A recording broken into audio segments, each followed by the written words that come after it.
board meeting of the North East and North Cumbria Integrated Care Board. We're meeting on the 25th of July 2023. If I could remind everybody, please, to move quite close to the microphone when you speak, because it helps a great deal with the online audience to be able to hear clearly what we're saying. We have our usual shape of agenda, a number of governance items to run through. Then we have the Chief Executive's report, which will pick up key areas of national policy as well as things that are happening in our integrated care system. We have a number of important strategic matters to discuss, winter planning, and then later on the agenda we have an item taking a strategic look at mental health in the North East and North Cumbria. So, and then in addition to that, matters that are arising from our board subcommittees. So if we could start by just registering the apologies for absence. We have apologies from our partner members, Ken Bremner, Kath McAvoy-Carr and Syra Malik. Hannah Bowes, one of our non-executive members, is also sending her apologies. And one of our executive directors, Dave Gallagher, is represented today by Sarah Burns, who is Director of Place for County Durham.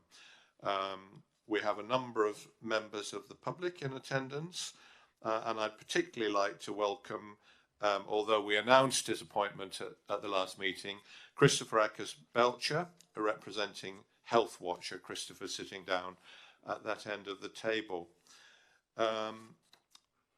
I'm assured that we are quorate for this meeting.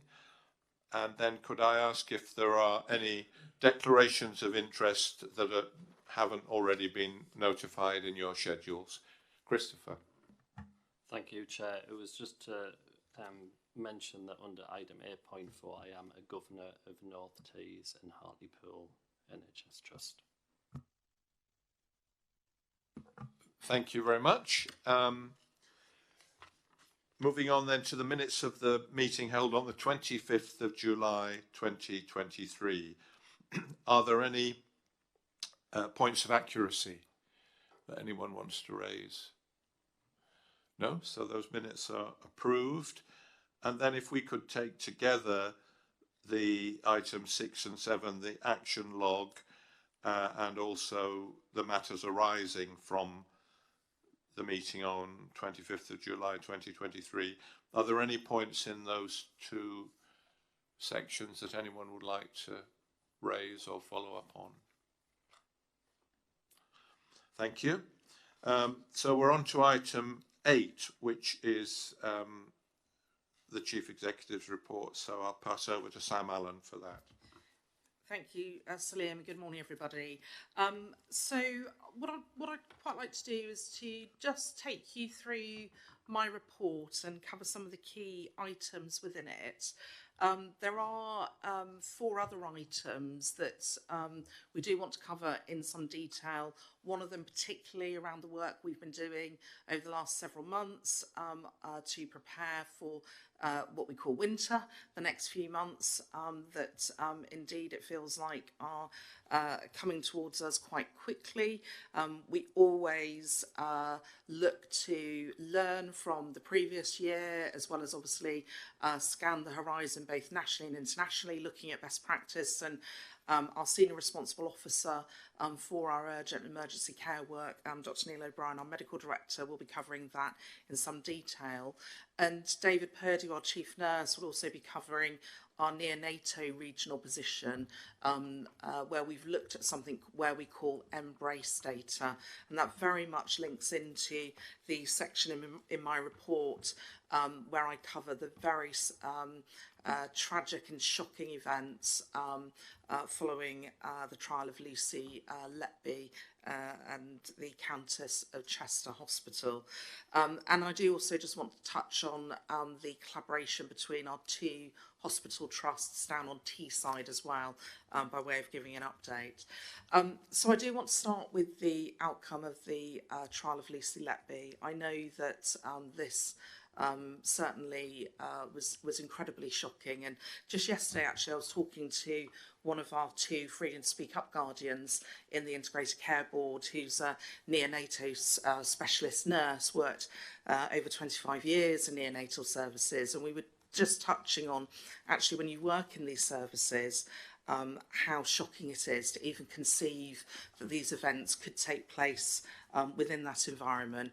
But of course, at the heart of this, the absolute tragic loss of the babies and the impact that this has on families, those families, and indeed all families where they may be considering accessing or needing to rely on these services in the future. And the number one question I think all of us ask ourselves is, could this be happening here? And actually, what can we learn from this?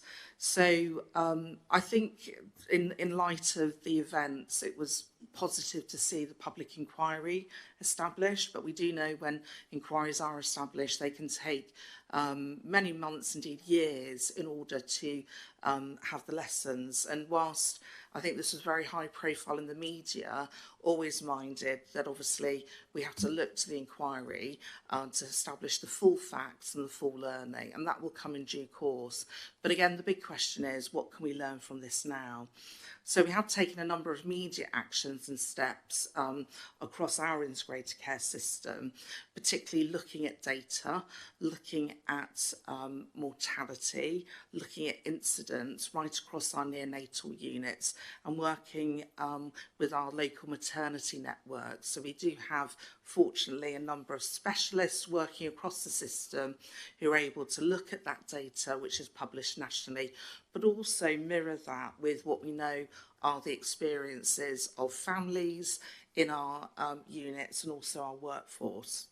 And I'll let David cover that in a little bit more detail, but that also does build on the good work that's been undertaken across our system on the back of the Ockenden review findings, looking at actually how our units are sharing practice and how we're seeking that system-wide improvement and learning.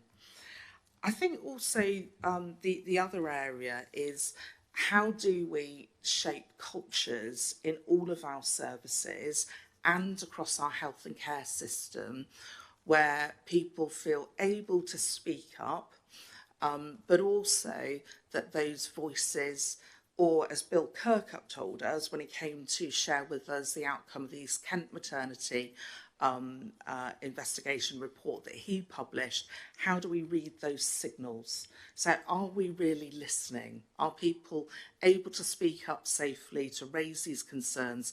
Because again, we often know that actually it's the experience of people using services and their families, and also our workforce, our staff working in them, that often can identify when there could either be potential harm, either because of a process, a device, or indeed behaviour and the way things happen around here, or that they are listened to. So I think for us across healthcare system, in fact all leaders across health and care, and Salim and I had the opportunity to come together with a number of NHS chief executives and chairs. We were brought together by the chair and chief executive of NHS England to actually consider what this means for all leaders, and therefore the governance and the culture that we set. So there's absolutely no doubt that the Letby verdict and the very shocking and awful events at the Countess of Chester Hospital have wide ramifications. I think it would be also fair to say that when we're looking at this in a more contemporary way at the moment, that we also need to look back in history. So these are events that have happened before, And we also know when, if we go back to the Sir Cecil Clothier inquiry following the incidents that involved Beverly Allitt back in the early 90s, one of the outcomes of that inquiry was actually people need to be prepared to think the unthinkable. And I think, again, the shocking nature of these incidents, could it happen here? And the curiosity of all and how we instill that organisation-wide memory, and also the cultures where these are things that are considered, particularly when we're looking at data, is something that we need to think about as well around how we shape that culture. So you'll see in my report the number of immediate actions we've taken. We're not waiting for an inquiry, and in fact a lot of this was work in progress. And David, and I think Chair, actually it might be helpful if we just pause now for David just to touch on the Embrace data, where we look at neonatal deaths across the system, what that's told us and the actions we're taking from a system perspective in relation to that. Thank you, Sam. So this is our regional position. So Embrace is the Mothers and Babies Reducing Risks Through Audits and Confidential Inquiries across the UK. So this data is from 2021, but it is the first comprehensive State of the Nation report and was released 4 months ago. So you can see on the graph that this is the group of, and it's risk-adjusted data. So this is for all neonatal units who have surgical intervention. And we can see there that kind of the average in terms of mortality rate per 1,000 is 2.6 for that group of providers. Now there is differences in those providers. They all provide surgery, but some provide fairly minimal surgery, and other centres such as Newcastle does have a congenital surgical component and is a regional centre. But you can see there in terms of an outlier for mortality across the system, that Newcastle Hospitals is an outlier. So we are working with the Trust, and there's kind of just another, that's all the providers that have surgery, and there's Newcastle's position. So in terms of assurance from the organisation, there is some adjustment in terms of congenital element to that, but still does make them an outlier. So there's a number of steps that we are taking to look at this. So in terms of the perinatal quality surveillance model is now operational through the LMNS across all of our organisations. So we review the perinatal mortality review tool quarterly, and the reports are all submitted. All healthcare safety branch investigation reports. So any neonatal, early neonatal death is reviewed, is referred to HSIB, and then HSIB will do a report. We're looking at serious incident reports shared with our local maternity and neonatal system, and they're all reviewed and themed. So the clinical negligence scheme for trust documents are submitted to confirm compliance with safety actions, and the 3 that we've got issues with across our systems are the use of the perinatal mortality review tool, NHS resolutions, and then Safety Action 9, which is Safety Champions. So they're the 3 key issues that are affecting a number of our organisations. In terms of HSIB and NHS resolutions and the child death overview panel, all the leads for the North attend the Quality and Safety LMS meeting and present the North data and identify trends. So we are looking at trends through this, and then we've standardised the dashboard for all of our organisations, so they all report the same data to their boards. We are undertaking currently peer review Ockenden assurance visits, and we're doing those very differently this year. So it's now been given the responsibility for the ICB to lead the Ockenden review visits. It used to be NHS England, and we're doing that as a peer review process. So one trust will go as part of the team and look at actually what's working really well, as well as kind of looking at the data, looking at the information they're providing, so actually where do they need to improve. So we've had the first One was last week in Gateshead. We've got South Tees tomorrow, ending kind of at the end of beginning of November. And at the end of that, we're going to bring all of that information and sharing that learning together, see where the key issues are, what needs to be undertaken. So 4 of our organisations still do not meet the 7 immediate actions that was implemented by the first Ockenden review. And then the perinatal leadership culture programme is underway, so all of our organisations have been entered into the perinatal culture programme, and so that has started. In terms of the feedback from Newcastle, they have been very open around their information, and we are conducting, with the specialised commissioning, an assurance visit of Newcastle's neonatal service. So that are the immediate steps that we've taken to look at kind of the data, what the data is telling us, and what we are doing about it. In terms of serious incident reports, child death, and HCID reports, we're just pulling those all together from Newcastle at the moment to see if there's any common themes through those. Thank you, David. That brings me on to a sort of the next item I want to talk about, which is NHS Impact. You can see quite a comprehensive update in the report. So our whole approach to improvement across our health and care system is something we are working really hard to embed in terms of how we do things. So it very much picks up the point David has said around actually peer review and learning. So we have 11 NHS organisations across our system. We have multiple social care teams and departments. So whether we look at SEND inspections, whether we look at emergency department performance, or indeed how our neonatal and maternity units work, how do we foster that culture where actually as a system we are shaping and supporting improvement rather than everybody doing their own thing. And I have to say, the peer review approach is something I think has been fairly long established in local government and works well, and we're really seeking to how we can expand that across our NHS services. So NHS Impact is the national improvement approach. It's a requirement of all NHS organisations now.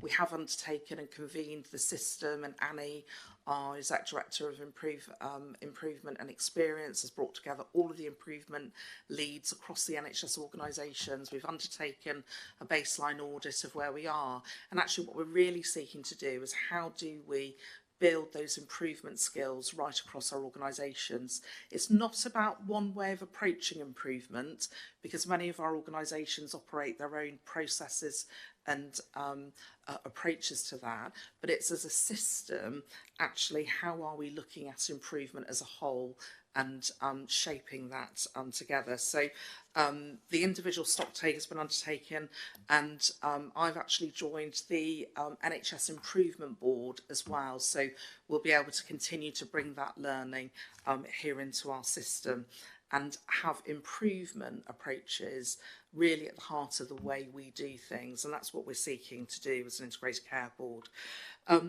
It would be remiss of me not to mention the running cost reductions in the ICB, and the reason for that is because it is taking a significant amount of capacity for us. This is not a small change. You'll know with updates I've brought to the board previously, taking out 30% of our running costs, which for us equates to £17.6 million. It's not a small amount of money. And actually, we've now got to the phase where we've been engaging with all of our staff across the organisation and talking about what that means in terms of jobs. And for us across our ICB, it will mean about 100 fewer jobs from where we are today. So this is requiring us to really look hard at the way we do things, how we reduce duplication, the way in which we can maximise all of the positive bits of the 8 predecessor organisations, and also how we work with our partners.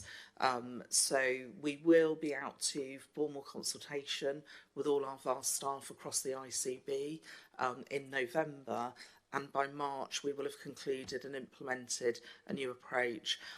We have been working closely with our external partners on this. We've been working closely with the trade unions on this, given the impact for staff, and we will be running a voluntary redundancy scheme as well through the ICB. In terms of thinking about some of the more external facing, it's really great that our integrated care partnership, so we have our ICS-wide integrated care partnership. It meets twice a year. It next meets in December. And you'll know that in our first year, our focus was on developing our integrated care strategy. We have now mobilised the 4 area integrated care partnerships. They're all led by elected members, and those are all now well and truly off the ground and meeting and getting positive feedback. And my report covers some of the particular areas of focus. And I think the roles of those area integrated care partnerships are really key in terms of bringing to life our strategy for the population they serve. I also provide an update on the combined authorities, and with the North of Tyne combined authorities, we have committed over the next few months to work together with our partners to look at how we perhaps consolidate the 2 area integrated care partnerships for serving that population into one, and we'll be bringing proposals back through the strategic integrated care partnership on that in December. I also, Chair, wanted to cover that we have now mobilised our system leadership group. So this is a group that represents executive level leaders across our system, from local authority, from the NHS, and also from the community and voluntary sector partners, and indeed primary care through our collaborations. And that meets for the second time at the end of this month, and that group is really going to be focusing on a very small number of strategic areas, workforce being one, for example. And then finally, Chair, just a couple of things I want to mention in my report. I have covered Tees Esconway Valley Trust, one of 2 of our mental health NHS providers, on the patch. We are awaiting the outcome of their most recent CQC inspection. Whilst there are certainly some really positive signs of ongoing improvement with that organisation, and we continue to meet them regularly with NHS England through a quality board, there have also been some reported matters, whether it's prevention of future deaths reports around delays of learning and the impact on that, and also the ongoing prosecution the CQC are pursuing following the deaths of Nadia, Christy and Emily, which we expect to conclude over the next few months. This inevitably continues to bring the organisation into the spotlight from a scrutiny perspective, and no doubt we will have to continue working very closely with the organisation over the months ahead, particularly around safety and learning. And I think if I was again to connect the learning point, it's really important that we have systems that can identify the likelihood of harm, but also where harm has occurred, we have systems that work to get the learning and the actions out far quicker. And we do know the organisation has struggled for a prolonged period with a backlog of learning from serious incidents, and I think they know that's not acceptable, we know that's not acceptable, and we're working with the Trust in order to improve that. And then, Chair, I do cover the major conditions strategy, and again our Medical Director will want to perhaps say a few words about that and how that connects to developing our clinical strategy. But the one item that isn't covered in my report, Chair, that I do want to mention is the issue at Newcastle Hospital's NHS Foundation Trust, which is being reported in the media today, which relates to a backlog of some 24,000 patient letters, GP letters, following contact with patients in the hospital. This is a matter that was identified through an ongoing inspection from the CQC. That inspection hasn't concluded yet. We hope that it will be concluded over the next couple of weeks. This matter was brought to light through that inspection. And inevitably is getting a lot of attention and support from the ICB, working closely with the Trust to tackle that backlog. The priority is being placed on the letters that are delayed for the most recent investigations, but we do expect over the next few weeks for that backlog to be cleared. And equally, again, just thinking about where we identify incidents like this, as an ICB, we're also looking across the system to ensure that this learning is used to best effect, and to also get assurance that this isn't an issue that exists anywhere else. We are aware over the past year of a smaller number of incidents that have affected a much smaller cohort of patients that have been tackled proactively within the organisation. We're not aware of any further incidents on the scale that we are hearing reported out of Newcastle at this point in time, but we will certainly keep our quality committee up to speed with all of the steps and actions that we're taking, and Chair, we're working closely with NHS England on this matter too. Thank you, Sam. It's a very comprehensive report and a lot of important individual issues in it. Comments and questions then, please. David Stout. Sam, with regard to ICB2, the 30% reduction in management costs, quite a task, and obviously the prize is to be as effective in under ICB2 as we currently are, or even more effective than we currently are. Have you thought about what will happen? There's a risk, I suppose, in setting up a totally different structure, that the structure, when you've landed and appointed to it, turns out to be not effective, not as effective as we are now. Have you thought about what you would do in that sort of situation? Because there must be a risk that it looks good on paper, but when you get to it, after 6 months, it's not working, and then there's no more headroom to actually appoint any more staff.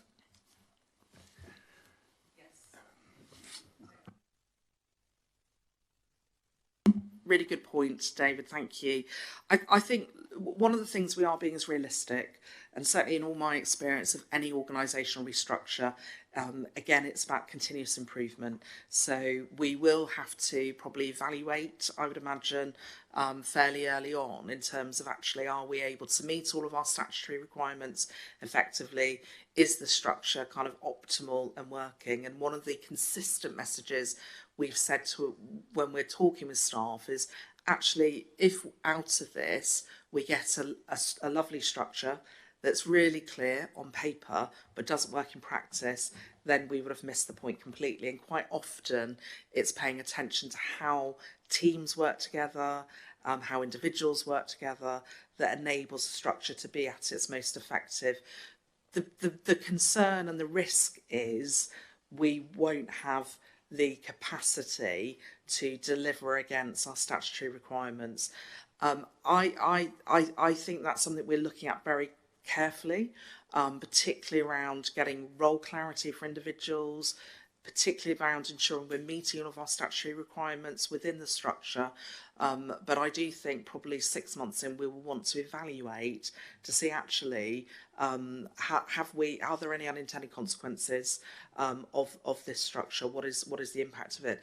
It would be fair to say, however, that in looking at our structures, and this is something our own staff have identified, there's a lot of duplication and there's a lot of opportunity still to consolidate that duplication, but we will have to evaluate it. I think just to observe that the work of the Executive Director is very dominated by reactive work, understandably given the level of difficulties in the NHS at the moment, and we're very, very keen over the next year, we've done 1 year already, to try and build more time for them to take on some of the developmental work, addressing population health inequalities, things of that sort. Tom Hall. Yeah, thanks, Cillian. Technical question for David. Sorry, David. In the data you showed around neonatal mortality, how much have you looked at natural variation in terms of small numbers, and what does that look like in terms of trends as well? So in terms of the Embrace data, that's all is risk adjusted, and it's base data again. So they have looked at that, and it's the comparative of the same kind of units from one to the other. So that's why kind of it's from 2021, because actually they've done all that work to look at ensure that it is a comparable picture to the other units. I would say the only bit around it is that they've used just general surgery, and then that is different. So one of the things that we're looking at with the trust at the moment is having some comparators to other centres that have congenital surgery undertaken, and looking at where their positions are. So we're doing that work, and we'll feed that back. Jacqueline Myers.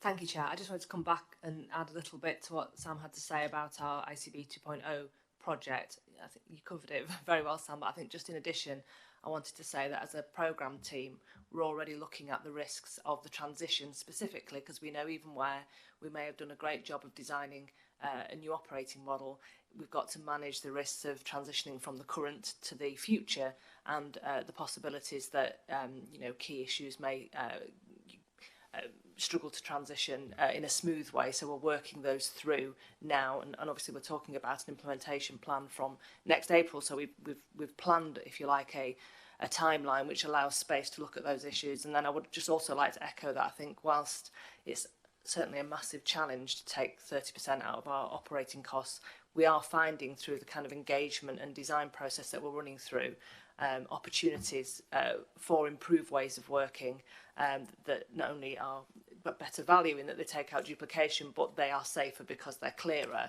And I just lastly wanted to say that the objectives of the programme are not just about making the running cost reduction, but also setting us up for success in terms of meeting our statutory duties, but also the key goals of our strategy, better health and wellbeing for all. So we're looking critically at whether we're set up to put sufficient focus into those key development goals, as well as to meet our sort of day-to-day responsibilities, be they delivering statutory services or supporting the wider system when it needs to react to key issues. So I hope that the point that you've made, Chair, will be addressed in the new operating model, because it's something we're focusing on very carefully. Thanks. Thank you. Eileen. To make a general point, this is a very large new organisation, and this is quite early in its development. It's really good, the engagement work that's going on, but I just want to raise the issue of workforce and workforce morale. This is a workforce that has really come out of a pandemic. We've got concerns about recruitment, particularly around nursing. We've got concerns about retention. We're looking very hard at some issues that really need our attention.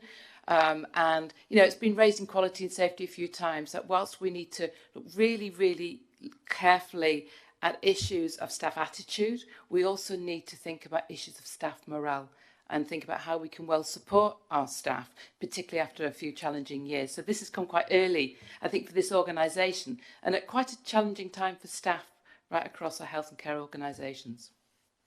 David, you're our lead on workforce. You'd like to come in on that? Yeah, it is a really good point, and obviously we're doing lots of work. We've done lots of engagement with all our providers across health and social care in terms of workforce, and having our final workforce plan will be available kind of at the end of next month. So that focuses on 6 specific areas. So one of those is around supply, one of them is around well-being, one's around development and leadership, there's one around retention, there's one around new ways of working, and then one around inclusion. They do mirror the national NHS workforce plan in terms of that supply, retain, and then do things in terms of reform. So it's very ambitious, the plan, with objectives for each year, and we're very happy to bring that back to a future board meeting to have a discussion, but it has been very well engaged by a wide group of people.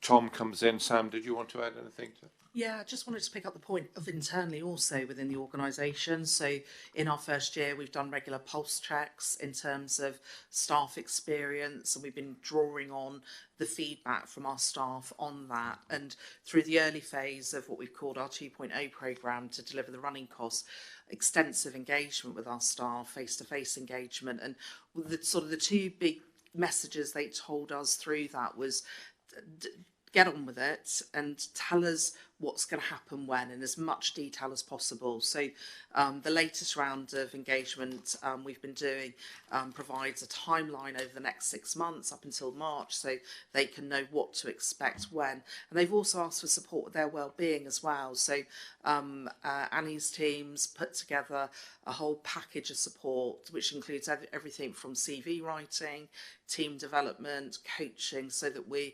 supporting our ICB workforce as well. And it would be fair to say their experience also has been slightly different as commissioners from the COVID experience.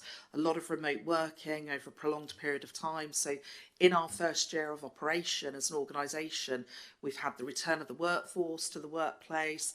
We've had massive change, 8 organisations into one.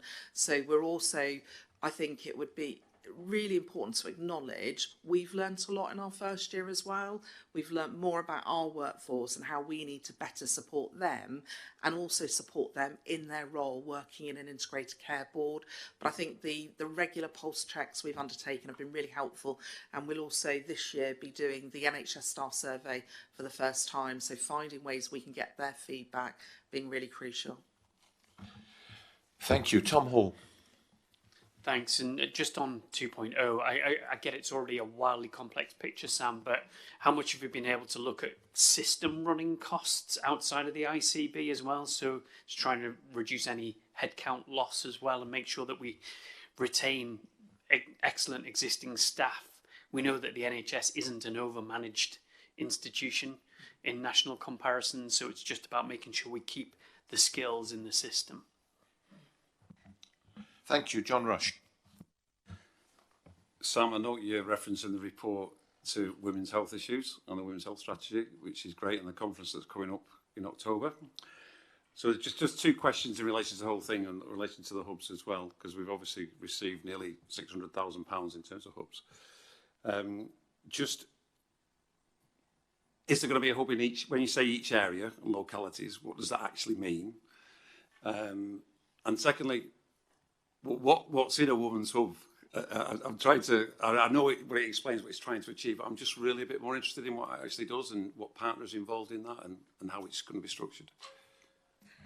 Yes, Chair, just briefly, I'll cover the 2 points quickly. So the system running costs, yes, we're looking at networks, we're looking at the commissioning support unit funding, we're looking at all of that and recognising the role of system convening and also work streams that are instrumental in delivering better health and wellbeing for all, our integrated care strategy. And we know that as a legacy issue, there have been a number of developments that have been funded through non-recurrent funding sources. So getting an accurate picture of all of that, Tom, I think we're at the point, and Jacqueline will probably nod, where we are getting and reached an accurate picture on those type of areas, how they're funded, and we're absolutely looking at all of that through the operating model for 2.0. In terms of the Women's Health Hub, so we've got the Women's Health Strategy. You're right, the report talks about we're holding a regional women's health conference at the Stadium of Light on the 19th of October, where we're bringing together, we're working with the Office for Health Improvement and Disparities closely on this. We're looking at what's the profile of women's needs across our population. We have lots of examples already of excellent practice. So again, we're drawing on all of the excellent practice. The Women's Health Hub, so the funding we have received nationally, each of the 42 integrated care boards has been awarded about £550,000 this year. And the ask around that funding allocation is to set up a Women's Health Hub and also to establish sort of project support. I'm not clear yet, John, how many women's health hubs we will have across the North East North Cumbria. I think we've got quite a lot of work to do to determine that, and also working very closely with all of our partners.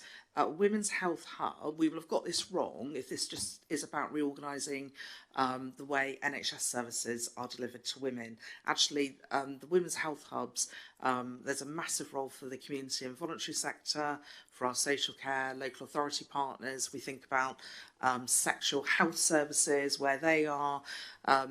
Having said that, we do know there is stuff we can do that doesn't require resource to improve the experience of women accessing NHS services. And Gateshead Health are already very progressed around their plans to do that, and they'll be talking about that at the conference. So we're just in the process of setting it up. Claire is our executive lead on women's health. We have established a programme structure to underpin the delivery and the development of our local strategy, which we expect will come out and follow the conference we're holding in October. Thank you. We need to move on in the interest of time, but thank you very much for your report, Sam, and thank you everybody for your contributions. We're now going to move to winter planning, and Medical Director Neil O'Brien is going to present that item. Thank you, Chair. So, yes, there is a brief paper there in your pack just outlining our approach to winter. I'd just like to remind the board just how we organise the transformation and improvement of our urgent and emergency care systems. We do have an overarching urgent emergency care board, which is attended from members across the system in very senior positions, but that very much facilitates the work of our 5 local A&E delivery boards, which have membership from primary care, secondary care, social care, voluntary sector, and they very much look at the key performance and improvement of key standards in the urgent and emergency care system. We never stop work on improvement in this area, and we had a number of initiatives last year which we are building on again this year. The NHS England have released some 10 high impact areas of action that systems should consider, and we have, through our local A&E delivery boards, done some work to ensure that they are captured in the plans. Just to say, although there are plans in place around some of these improvements, we are still expecting the pressure within the urgent emergency care system to remain high as it is now, and will become more pressured as we move through the winter period, as this happens every year. But we are confident that we have put as many plans in place as we can so that our system can manage with that in the months to come. A key part of that resilience is our system coordination centre, which is open 7 days a week, uses real live data to look at ambulance performance, handovers, number of beds, and is a key function that we facilitate as part of the ICB for system partners in order to manage on-the-day pressures to try and ensure that the system is as safe as it possibly can be during the winter time, and that is linked to our tactical and strategic on-call at the ICB. On that, we've managed to agree a number of key documents within what we call an escalation framework, and where all of our providers have been engaged in looking at key policies like mutual aid, repatriation, which are the key tools that we use to try and manage operational pressures when they build during the winter time. On planning and on our general improvement approach, we have very much followed the process that we followed last year, which stood us in good stead, and that is engaging frontline clinicians, frontline operational staff in what they feel would have the greatest impact on performance and patient safety throughout the winter period. And within the document there is a table which is entitled the Final System Winter Priorities, which we have done, as I say, extensive engagement and have had agreement across the system, including all the chief executives of the provider trusts, that these are the areas that we are going to focus on this coming winter, because we feel they have the greatest opportunity in improving patient safety, patient experience and performance. So they are very briefly there to implement a system clinical assessment service to focus on category 3, 4 ambulances to ensure that the ambulances that are being asked to attend are indeed needed. Can we direct to other services such as urgent crisis response or urgent treatment centres, rather than just an automatic send out of an ambulance. So that's our number one priority, and that builds on our priority from last year. We've got further improvement that we want to make on the ambulance handover delays. This is still an area of pressure for us. We have made great improvements in the last year, but there are times when the pressure is on that we still have some challenged performance in our providers. We know that if ambulance handover delays become prolonged, then that means the ability for our ambulance trust to respond to emergency calls at home is impeded. So it's a key safety metric that we're wanting to drive further improvement and get that down to as near 15 minutes as we can across all of our providers. And then the final priority is looking at front door navigation in our emergency departments, ensuring that patients get the right care that they need in the right place. Quite often patients are waiting excessive length of time when they could have been seen a lot more efficiently in one of our urgent treatment centres, and this links in with our medium-term improvement work on co-location of urgent treatment centres across the patch. So we are looking at, and there's more detail in the paper there, exactly what we're doing in those priority areas to roll that out over this winter. We've got, we really do want to mention primary care and the key role that they play in urgent and emergency care delivery day to day. It's often the first port of call for that, and we'll be bringing more information into our next board about how we're trying to reduce some of the burden on primary care, which will allow them to try and respond to urgent care needs during the winter.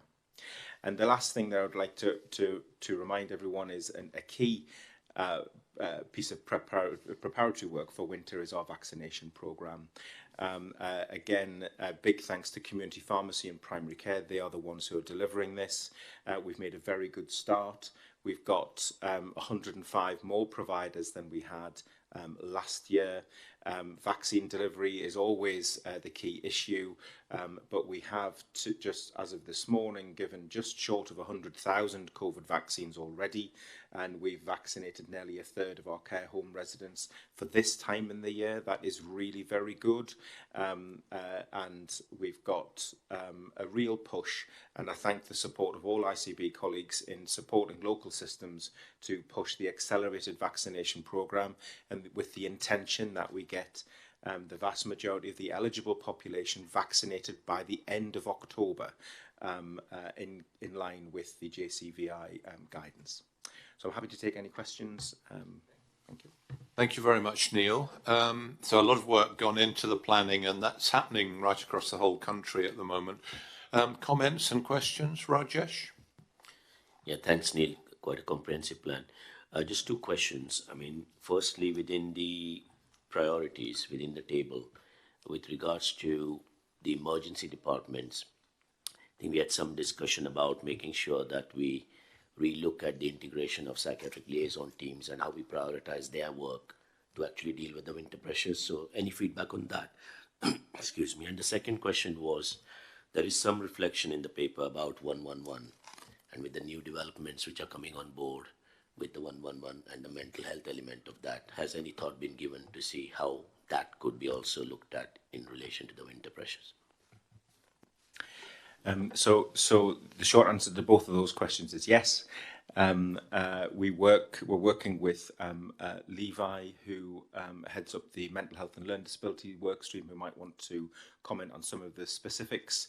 But certainly the streaming at the front door we could certainly look at one of those services that was streamed to as maybe safe places for assessment for mental health problems, and also greater integration of liaison teams within mental health. And there are changes around the implementation of the mental health work in 111. Levi, I don't know if you want to give Rajesh a bit of an update on where the workstream are at with that. Yeah, thank you. So the Mental Health 111 Select, if people aren't aware, will be an alternative route for the public to be directed to more appropriate services rather than an ambulance being dispatched. We've directed the funding that was drawn down nationally to our two main providers, Tees Escombe Wear Valley and Cumbria Northumberland Town and Wear Trust. Those business cases have been approved, and those services will be in place the latter half of this calendar year and early 2024. So they will not have the full impact in this winter that we will see in future years. There's a lot of work similarly with North East Ambulance Service around ensuring we do dispatch the right kind of support to address somebody's need. And you'll see when I talk about the strategic content for mental health this afternoon, as you reference, Rajesh, mental health presentation through ED departments still are higher in the North East and North Cumbria than the England average, but also tend to have a poorer outcome and experience for those individuals who are in a particularly vulnerable state. So it does remain a core aspect of our work programme to align UEC and the mental health learning disability work. Thank you. Lisa Taylor, representing Vaughan. Thank you. It was just a question under priority 2. I noticed in the report there, trusts have been asked to consider specialist in-reach, including the care of patients outside clinically designated areas, such as corridors, and increasing cubicle occupancy to 2 patients designated for 1. It's understandable that we've got to do some extreme things to support the winter pressures, but have we considered how we communicate this to the patients and to their families? Because with my non-clinical hat on, that sounds quite scary and unsafe. So I think they're very good points, and to be quite frank, I think corridor care and doubling up in cubicles is not the service that we want to provide in the NHS. However, if you look at safety and where the biggest risk to patient safety is, that's the undifferentiated patient, or the patient sat at home waiting for an ambulance. At least if someone is in an emergency department, although there are risks with corridor care, we understand that. Certainly all of the national thinking is it's that person who sat at home waiting for the ambulance that is at the greatest risk of harm when there are delays in the system.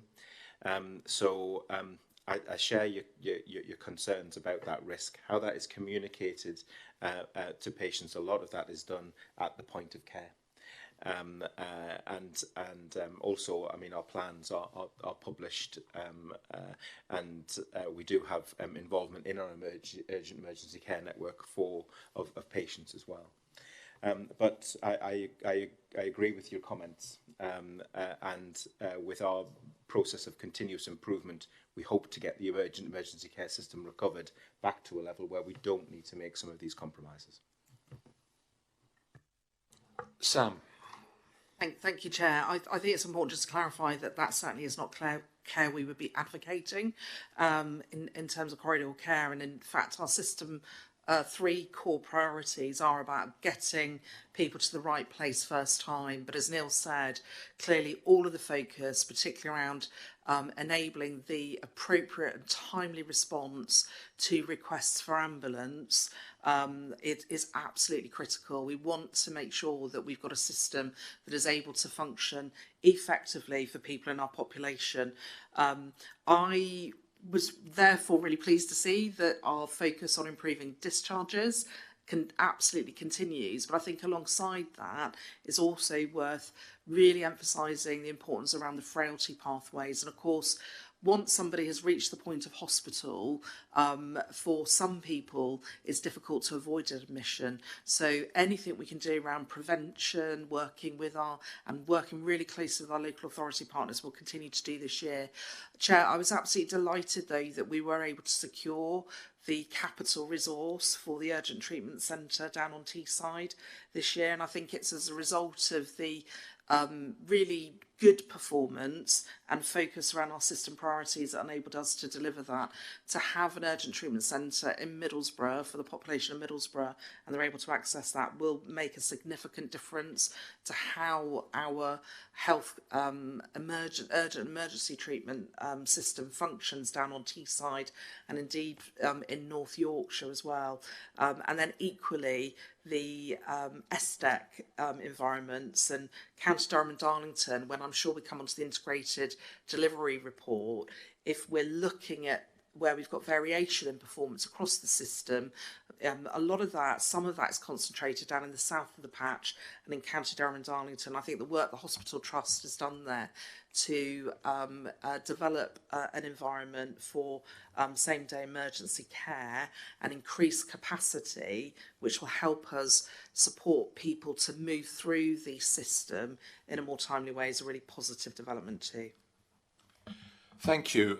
Just conscious we need to be moving on to the next item, but Sarah Burns, you're deputising for David Gallagher, who's one of our executive area directors. Thanks, Chair. I just wondered whether it was worth mentioning some of the work around right care, right person, Neil, because that's obviously a significant change that will happen this winter with the changes in the constabulary's approach to responding to emergency. Yes, again, Levi, because this is within the mental health sphere, Levi has been leading on that. Thank you. And thanks for referencing that, Sarah. So, again, just for general awareness for people, right care, right person builds on the approach of the Metropolitan Police about police not attending calls unnecessarily, i.e.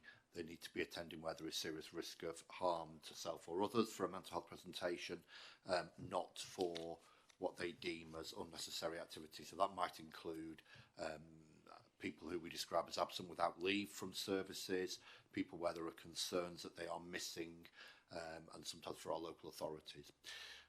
We've been working strategically with the 4 police force areas in the North East and North Cumbria.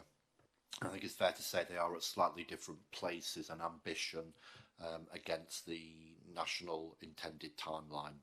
So for Cumbria and Northumbria forces, we have quite well-established plans which will be in place by the end of December and into early January. Within Durham and Cleveland, it's slightly different position.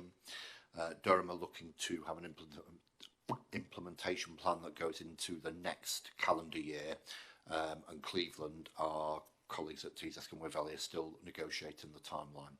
I think there's a number of benefits to this. This is about not criminalising mental health presentations. This is about directing people, again, as you say, Sarah, to the right services to meet that presenting need. There are also some risks there, and particularly for our emergency duty teams in local authorities. I think they have concerns about their capacity if the police are not attending some incidents to meet the rest of their workload. So we have a gold command group, gold being the police jargon, and for us it's a strategic group that's working across the 4 forces. And then each of the 4 force areas, we have an implementation group which includes health, social care, primary care partners in terms of the implementation plans. Thank you. Just before we move on, Neil, there's just one point I want to raise. Over the years, we never know whether winter is going to be a severe winter or a less severe one, but the elements of what causes the pressure are usually well defined, and it just depends how bad they are each winter. But this last winter, the element that became very difficult was staff absences in the face of lack of clarity in COVID policy about testing, length of time before you could go back to work and things of that sort. Given that we would expect COVID to be around as well this winter, are all of those things now, is it clear how policy is determined in relation to staff absence, because it took a lot of capacity out at one point last winter? So a lot of the guidance on infection prevention control around COVID, a lot of it is advisory. There's not the very hard guidance that there was around at the height of the pandemic. I would say that guidance can change if the number of hospital admissions, which we are starting to see, increase with COVID. The current guidance basically talks about if a healthcare worker suspects they have COVID, there's a definite isolation, definite kind of removal from work and isolation if they work with inpatients who have suppressed immune systems. The rest of the workforce, it is the general advice that it is for the rest of the population. So hopefully, unless anything changes with the emergence of any variants of concern, then that guidance, as far as I'm aware, has not changed. So the impact on the workforce could be less. That being said, if someone does get COVID, then they do feel quite unwell, so they may well be absent from work anyway. But that requirement to remove yourself for a number of days and have negative testing before you can return to work is only in certain special areas within the health service. Thank you very much. Thank you, Neil, and thank you for the questions and comments. We move on now to, I think we've done the neonatal regional position, haven't we, Sam, as part of your report? 8.3, the peer review of freedom to speak up arrangements. Did you want to say anything more about that?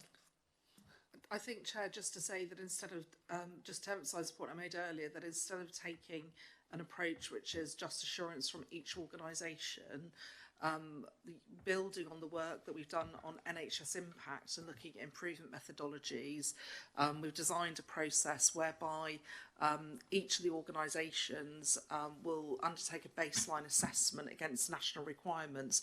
We'll bring this together and also convene and provide a space to convene the Speak Up Guardians from across the system so that the learning can be shared, because I think naturally we can expect, and we know already, there will be some variation in the way each organisation has enacted the implementation of the national guidance around freedom to speak up.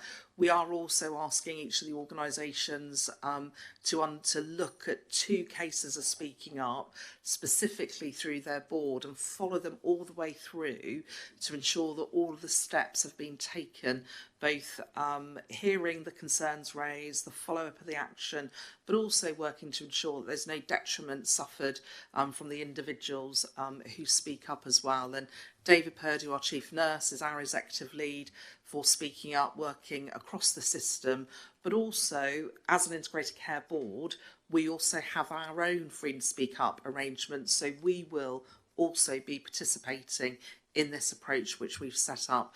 And David, I don't know if there's anything you want to add to that.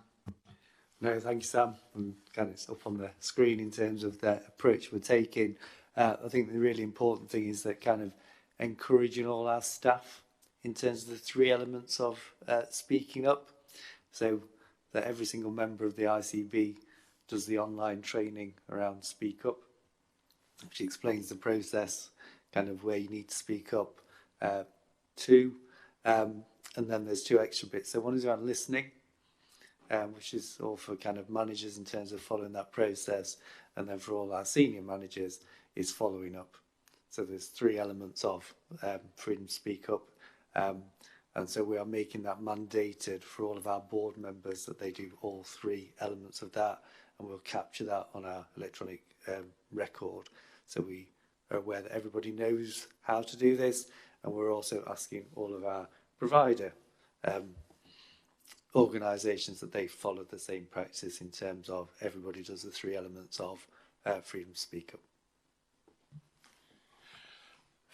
Rajesh. Just that's a really, really useful, I think, exercise. Just a question, is the plan then also for that learning from individual providers to be communicated across the provider collaborative, or has the ICB have a different way of looking at how they would share that? Yeah, absolutely. So our provider collaborative, our 11 foundation trust providers, certainly using that as a network to share that. I also convene all of the NHS chief executives each month for half a day, so we'll take the results through there. I think there's also something about wider board members, so the non-executive directors across the system, and so Liam and I regularly meet with our foundation trust chairs, so we'll certainly take the learning through there. But I think as many opportunities to share that learning as possible, and Annie will certainly be convening and establishing the learning improvement group across the system. I think the other thing I'm mindful as well, though, Rajesh, is we could assure ourselves that we have the best freedom to speak up arrangements in place. We could tick every single national requirement. It may not mean people feel safe to speak up. So I think this has to go hand in hand at how we do wider cultural work, and how we share work around culture, and how we're shaping culture, and we're shaping a culture of psychological safety for our staff. So another area I know boards will be really curious and interested to look at will be whistleblowing, protected disclosures, but also how we get more qualitative feedback from staff about actually would they, yes, there's one thing knowing about a freedom to speak up arrangement, would they use it? Are they using it? And are they seeing the benefit of using it? So I think we've got quite a bit of work to do here. And I don't think any one organisation would say they are best in class at this. I think we've got real opportunity through dialogue and working with our staff to make a real step change here in how we not just embed these processes and get the assurance, but how we shape cultures of psychological safety across our health and care system. Just like to add something now that this agenda item's come up. Going back to the Let Be situation, and we can't obviously discuss it too much because we're going largely on what came out during the trial and what's been covered in the media. But I did identify, when I was thinking about it, one very important systemic point about board functioning which I've encountered over the years, and that's the relationship between challenge and reassurance. And reading, whether it will be validated in the inquiry, reading about what happened at board level in that case, there was a process of the executives reassuring and the board challenging, but the place of the review or the fact-finding, things of that sort, which is very common when there's a concern particularly in a hospital, that something may be awry or something's gone wrong or staff are expressing concern, is often resolved by bringing somebody external in to give a review. And that is often a great source of reassurance to the non-executive members of the board who are not necessarily understanding the depth of the concern or the dimensions of it even. So I do think there's a point there about, first about openness, but a role for exploring how the executive should behave in a situation like that, and the extent to which they would be bringing particularly the chair and the non-executive directors of the board into the kind of more into the depths of the concern, because it seems the board, at least to an extent, was reassured by what they were being told, and in the end we'll have to wait for the inquiry. It may be that process didn't work at all well. But it isn't just that case. There is a generic relationship. Executives and non-executives are part of a team. They've got to work together, but there has to be a little bit of distance. and the challenge reassurance dynamic, I think, is at the heart of that. Okay, so I just wanted to pass on those reflections that I've had thinking about what happened. So we move on now to the work in Teesside to achieve all the opportunities that collaboration between the trusts down there can achieve. And Sarah Burns, again deputising for Dave Gallagher, is going to talk us through this. Thank you, Chair. So this update follows on from the update that Dave brought to the committee in January on the developing collaboration between the two trusts on Teesside, North Tees and Hartlepool and South Tees. When the ICB was first in place, they secured input from Carnell Farrer, a consultancy firm, who are independent, to help develop a case for change and a roadmap to implementation. And a lot of the work that Carnell Farrer did was based on engagement internally with staff, clinicians, and internal and external stakeholders to get really comprehensive views on the way forward. Both FT trusts are backing the development of a joint committee. They have created the joint partnership to consider this. A partnership board was developed with both executive teams, supported by David as the ICB Executive Director and a former FT Chief Executive. And they've been working to develop a plan to create a hospital group with a joint chief executive appointed.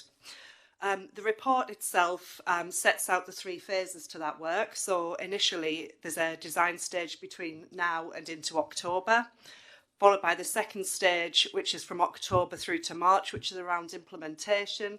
Some of the key steps are set out in the report, but that involves the appointment of a single chief executive organisation for that hospital group, with the intention for the third phase to launch from April 2024 and have that group-wide executive in place. I think the key thing to focus on is this work. It's really important, but it's also taking place across the winter period. So we'll be working closely with the 2 trusts together with colleagues working in place in Teesside, all of the stakeholders, and David himself, to ensure that that focus is still there on operational delivery, particularly over the winter period, but some of these key strategic developments and milestones actually go ahead to plan. Thank you, Chair. Thank you. It's a great opportunity, this, for the patients and people living in the Tees Valley, as well as for the staff. There's a huge amount of clinical talent down there, and lots of innovative services. So it's something in my old role as regional director in the 1990s we weren't able to achieve, and so I think it's all credit to everyone who's worked on this, and particularly to the trusts who have really shown enormous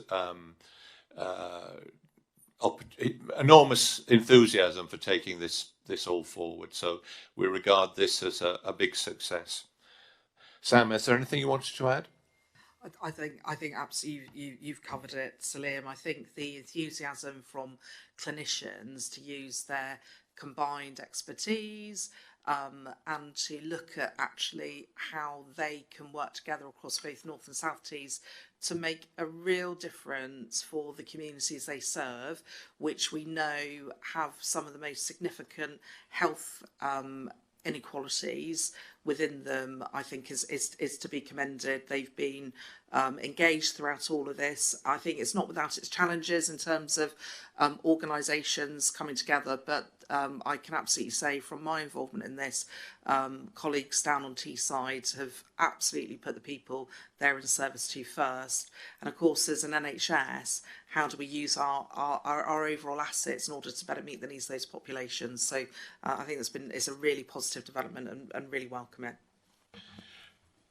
Good. John. So accepting the challenges that there is, and the, how should we say, the creation of this separate governance structure, what do they actually end up with? What actually is the end focus? Is it a joint chair, a joint chief executive, and still two boards forming in a joint committee with clinical strategies joined up. Is that what we're talking about? So they already have a joint chair, so they already share a joint chair, but they will be moving to a single chief executive, and that post has been out to national search and selection, and the two trusts will be interviewing for that post in mid-October. So whilst we're not talking about a merger of these two organisations, we're talking about a governance structure that enables them to work better together to meet the needs of the population, to use their resources, to look at pathways, to look at how they can improve outcomes using their collective resources. John, that's what we're looking at would be achieved through the group model structure.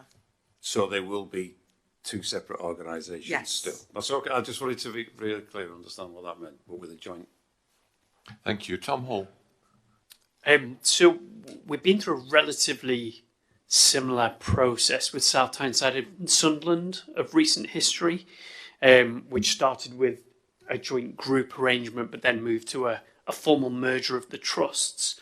At the time, the case for change was quite clear around some specific service areas, not least stroke, where there were significant issues with staffing and the resilience of those services, and then the combination of the services created a much safer and more effective stroke pathway that has led to rapid improvements in outcomes. I get that we need to kind of form that case for change in a more holistic way, but are there some key drivers that are pushing us down this route at the moment? So I think the key driver is looking at the health outcomes of the population down on Teesside, and also the available resources within that area. So we know that these two organisations have got some quite complementary strengths. We know again, and the clinicians want to do more together to meet those needs of the population. We're not at this stage at the point path to excellence in Sunderland South Tyneside was, in terms of being very clear and specific about those pathways. This is the next phase of work, looking at the clinical strategy. We're not at this stage proposing the reconfiguration of any services at all. It's not to say that there may not be a case for change for that in the future, but that work needs to be undertaken. Mike Smith. This all sounds very positive. I guess my question is why not a full merger? Given the direction of merging the clinical strategies, the governance, it feels like that's sort of what it's moving towards. Yeah, we know mergers can be distracting if that's the point at which you start. So if you start, which is actually organisations need to merge, the focus becomes on the organisational construct, the structures, the governance, when actually the focus around the group model is how do we enable both the executive leadership within the organisation and the clinicians to work better together. And I think, again, it's not to say there may not be a future point in time, a strong case for a merger, but we're not close to that. And evidence tells us when we've looked at where this has been done elsewhere, your starting point is around pathways, around the workforce, around looking at benefits for community services and referrers, and not getting into organisational mergers or reconstituting an organisation. That can take a lot of time, a lot of resource, and deliver very little benefit. Let's really focus around the pathways and actually how the staff work together as the starting point. Thank you. Neil. Just to add to that, Mike, I was part of the group that looked at all of the different options of the progression of the work between the two trusts, and there was real clinical involvement and looking at all of the options, a group, a merger, and what people were trying to achieve. And this approach has the absolute backing of all the senior clinicians, is to not take too much focus away in looking at the organisational form, but achieves what we want to for the population of Teesside. Okay, thank you. We'll move on. Thank you very much, Sarah, for the presentation. We move on now to item 8.1, which is the rules on fit and proper person tests, a new framework. So Claire Riley is going to introduce that. Thank you, Chair. Hopefully the report is self-explanatory, and I know that colleagues have received an email regarding this over the recent days. It's just a bit of a reminder that NHS England published its Fit and Proper Persons Test framework on the 2nd of August 2023, and this is guidance that we are looking to implement, and we must obviously implement. Also note in the report it links to the NHS Leadership Competency Framework, which we expect this month, and we will have to be compliant with by the 31st of March 2024. There is also a new board appraisal framework due for publication on the 31st of March 2024 for implementation by Q1 2024-25. This really summarises where we are, the work that needs to be done. There's quite a robust amount of work that needs to be completed by both individuals and also as a board, and it's just making sure that people are aware. I'm happy to answer questions, Chair. Okay, any questions or comments on that? Okay, thank you very much indeed. I'm going to move on now to the reports from the board's committees, starting with the Executive Committee. Thank you, Chair. The highlight report covers the meetings of both July and August. We'll be bringing the minutes. It's on the slides there as well. We'll be bringing the minutes through to the next meeting. Just in terms of sort of key areas, we did receive the refresh of the risk management strategy, and that was as a result of our internal audit and the actions that we implemented as a result of that. We have also, within the executive team, undertaken an exercise looking at our key risks linked to our board assurance framework as well, which we'll cover in the update of the board assurance framework. You'll know and recall at our last meeting we received a detailed update on the primary care dental access plan, and obviously the executive committee has got oversight of the implementation of that, and we received an update on that and the next steps and the plan in place to deliver what we've committed to do on dental access. And we also had a long conversation about the COVID medication delivery unit, short version CMDU. So this is the way in which the antivirals are given to patients who are eligible for antivirals when they've tested positive for COVID. And to be fair to say, this obviously during COVID was a very specific service that was set up. It was also wholly reliant on COVID testing, the reporting of COVID testing, and obviously since we've moved into a new phase with regard to that, a lot of the national reporting and capture of COVID testing has stopped. We've been putting a lot of thought into what's the most effective way, including cost-effective way, of getting these antivirals into the hands of patients. And actually, Neil, you might just want to say a little bit more about that, because that's an ongoing area of work for us. Thanks, Sam. So in this report, at the time this was written, the plan was to extend a contract that we to implement a contract with NIAS to continue to provide the COVID medicines to eligible patients. However, there was strong indication that NICE were going to change the eligible population. That guidance was due to be published, but then has been paused. Because of that, we have been unable to mobilise the contract with the North East Ambulance Service. We do not feel it would be appropriate, and there's not the necessary experience yet out in primary care for primary care clinicians to administer this medication. So we have therefore, this just happened back end of last week, we have commissioned an alternative provider who will continue to provide exactly the same service for the North East. In North Cumbria, their existing service for delivery of COVID medicines will continue. So it's just to give reassurance to the board that COVID medicines will be available to the population of the North East and North Cumbria if they are eligible from a dedicated commission service that we have. The only difference will be the email address that practices send the referral to will change, and we've got a plan to communicate this out to primary care and to other stakeholders by the end of this month. Okay, just before we move on, Neil, you may not have an immediate answer to this, but we haven't at any point really had a discussion about the population with so-called long COVID. And I'm reading a lot at the moment. There's a big article in the British Medical Journal about the doctors who've basically their careers have gone as a result of not being able to think or get involved physically in their work. So presumably there is a feel for how many people in the ICS are affected in that way, and presumably there are some clinical services that have been developed to address it. But just be interesting to know if that's the case. Yes, I mean, exact numbers, I can't quote you. Since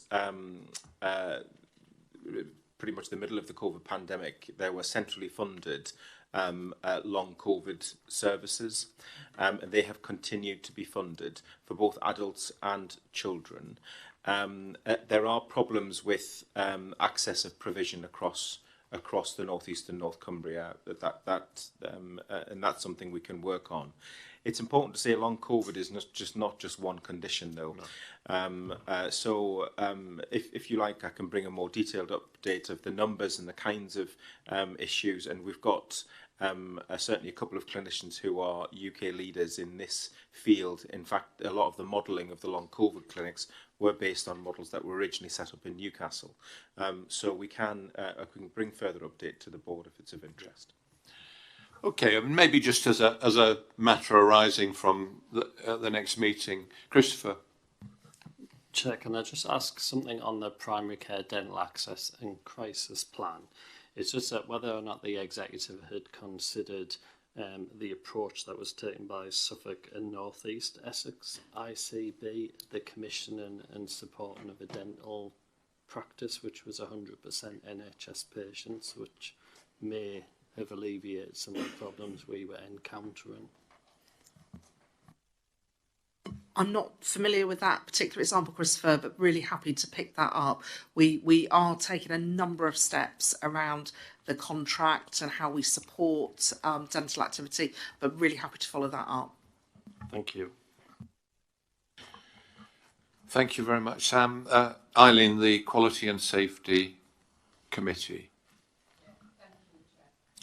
Thank you, Chair. The summary report and the appendix with it really refer to the meeting we had in May, which was 4 months ago.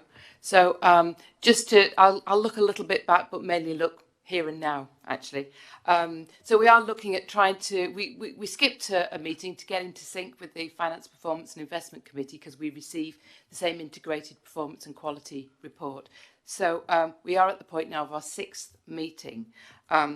The slide that I have as an aid memoir really tells you that we've managed at this point now to really start to operationalise plans that we've had in place to ground our work in patient experience and to some degree also staff experience in delivering care. So we, at our recent meeting in September, we had our first patient story, which was very much around the issues of trauma-informed mental health care. And it was a really important and powerful testimony, and I think it really did actually then ground all the rest of the conversations we had around the committee, because we see a lot of data, we see a lot of paper, and I think actually it was really important to have someone come to us to talk about their experiences of welcoming care and the opportunity for treatment and care, but finding themselves re-traumatised by the process of experiencing that care. So very important issue. Our area quality exception reports, we're moving to try to standardise these. Most of the place-based arrangements now are set, and those committees at place are functioning and reporting through to us. And our area nurse leads bring their overview to board. We've tried to structure the way that they report based on the National Patient Safety Strategy, where they're really structuring their accounts around insights, involvement and improvement. And I think it's fair to say that we felt that that was really helpful, that standardisation, but we're looking for a little bit more specificity on what particular actions are being taken, what specific learning is emerging, and how do we know as a committee when we can feel assured and when we need to escalate to board. I think there's still a little bit of work to be done there. We actually had some specific discussions around the response in the system to the Lucy Letby trial and verdict.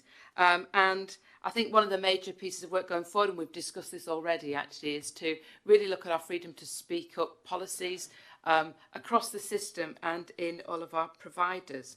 But I think an issue emerged in our conversation that's been bubbling around quite a bit. In all the data we receive, there are times when sometimes the data we have on serious incidents, mortality, etc., maybe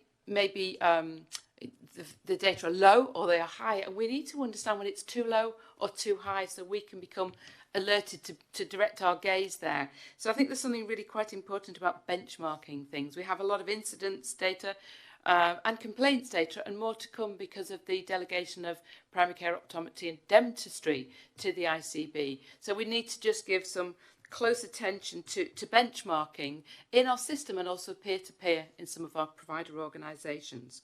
I think another issue that came up, and this is very much around our desire to understand our performance and quality, safety, and to learn and improve.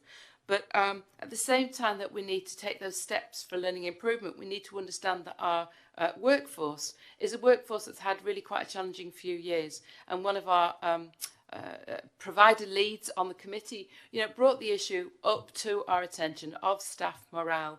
When these cases, and thankfully they are rare, where difficult things happen and they're in the media, that has an impact on staff, who most of whom are trying to do their best to care and to care well, but often in challenging circumstances, both in the system and also personally as they recover. So I think we need to ride the two horses of understanding that we do need to scrutinise and challenge, but we also need to think about the morale of our staff and support staff in our health and care sort of systems. I think finally my point is, and this came up I think in the Lucy Letby trial, but it also came up when we were thinking about some of the report at the last board around the NIAS inquiry. And that is, where you get division within health and care teams, that is a problematic thing because it can inhibit being open. So we know that when we think about the Lucy Letby case, you had a situation where some physicians were making reports to board, and there was a high degree of nursing expertise at board. And there was this sort of sense of it was the doctors versus the nurses. And when Bill Kirkup came to talk to us about some of the issues in maternity care in Kent, there was that conversation where the midwives and the obstetricians, there seemed to be a little bit of a grist and a conflict there. And I think that's something that we really need to pay close attention to. So I think we need to understand that morale in our workforce is an important thing, but when people feel stretched and stressed, that can lead to these issues of division or just trying to get on with the day job rather than thinking about what more do we need to do to improve. And there were some worrying indicators from some of our complaints data to do with patient and carer complaints around staff attitude and empathy, and I think we really need to just give this some attention as we go forward to our next committee. Yes, I think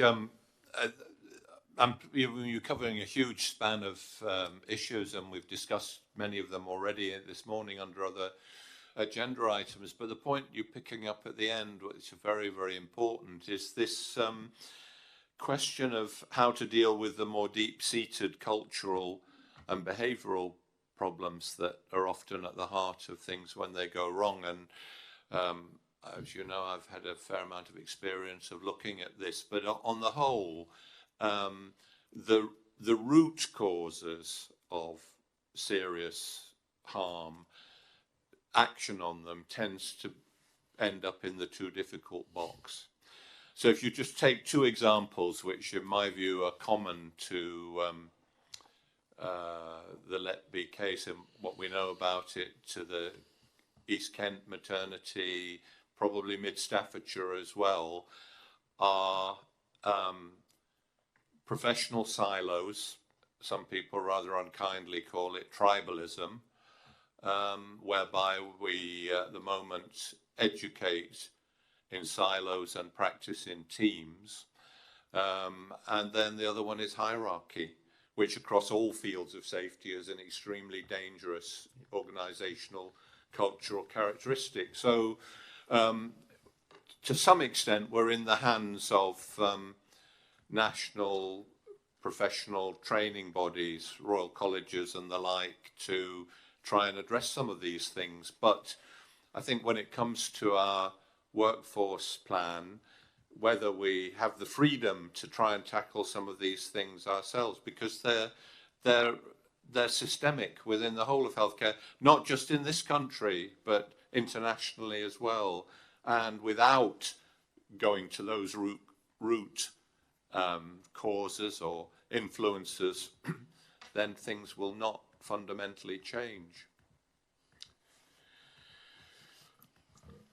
Right, David, yes. Yeah, just to say, Liam, in terms of our maternity and neonatal services, that all of the leadership teams have been offered the opportunity to do a culture programme. So that's underway at the moment. And we're also undertaking a cultural survey of every maternity and neonatal unit using the SCORE methodology. And we'll look at that data and bring that together. And as part of our peer review process for Ockenden visits, a big element of that is looking at the culture within those organisations. Because it's a look at, we speak to all the staff, we don't just speak to the board, we go around and get information and learning from what is being told, and we'll feed that back at the end with an event looking at kind of the outputs of all of our peer review visits. I mean, so great. I think that's very good. But just to conclude on this, when people talk about culture in the NHS, there isn't one culture.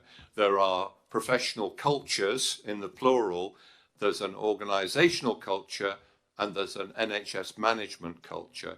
And I think the way those interrelate and have similar and different factors involved is both challenging, but also, I think, an opportunity to dive a bit deeper into all of this when in the light of these things that have been happening in the NHS. Any other comments on this interesting committee? No? Okay, then we move on to the Finance, Performance and Investment Committee, John. Thanks very much, Liam. And just a slightly different approach this time because it's a bit of a triple act. I'm just going to give an opening introduction about some of the things we've done on the committee, and then obviously after the break, I think it's going to be David and Jacqueline who's going to be speaking a bit more detail. Is that right? Well, maybe you'll be speaking straight after me, I think then. That's okay. Right. Okay. So just in terms of where we are, we continue to receive the Integrated Performance, Quality and Finance Report, which again keeps getting enhanced all the time. That's a really useful document, and I know it's already been alluded to by Eileen. But there are concerns from the committee's perspective as regards both financial and performance issues. So if I was to summarise, and I know this will be worked on a bit further by David and Jacqueline afterwards, but for us, financially, we continue to be off plan for both the ICS and for the ICB as our own organisation at the moment. And there's still some unmitigated risk of around about £100 million within the whole of the ICS. And we need to work out how to do that. Now, part of that response, of course, is going to be the medium-term financial plan, about what that will actually look like. And I know David might allude a little bit more to that afterwards. But also as well, I think what is from the committee's perspective important is that I believe we've still got the confidence of NHS England regionally in regarding our performance, both financially and performance-wise. So that's a part of an important relationship that I know the colleagues work very hard to try and support. But I'll touch on our partnership work as well as a final point. But as regards to performance, there are still issues with Category 2 ambulance performance, some emergency care variation across the whole of the area, and some of our elective care as well. But going back to the committee as a partnership, we're very fortunate that we have 2 provider reps on the committee. Obviously, Ken, who's not here today, and Rajesh from the mental health side. I'll speak to you, Mike, at the break regarding the request that you made for primary care involvement. And I think that's a really good suggestion, but we'll have a conversation about that. But what does that bring? And I think what it does bring is a much more rounded approach, because one of the things that we're trying to achieve is if we just focus on purely ICB finance, we're missing the point. I know that colleagues, both in performance and in finance, have systems in place to embrace the whole of the provider framework that we've got. And I think that's really a good assurance and reassurance for people around this board to know that those mechanisms are in place, that if there's a problem, it will be discussed on that basis. And I think the mechanisms they have in place are commendable. And within that, some of the things, suggestions that have made by colleagues, we get Ken's experience in the provider collaborative, so we get that role brought into us about some of the things from their perspective. Rajesh made a very helpful comment a few meetings ago in relation to children and young persons waiting times for mental health and learning disability, and that set off a whole process of a paper being produced, which I know has been to the exec committee, and also as well it's been to our committee. So you're seeing that whole partnership approach operating in a very constructive way. So I don't really want to say much more than that, because I know they're going to talk in more detail, but I suppose what I want to emphasise to the board, the mechanisms are in place, the challenges are there.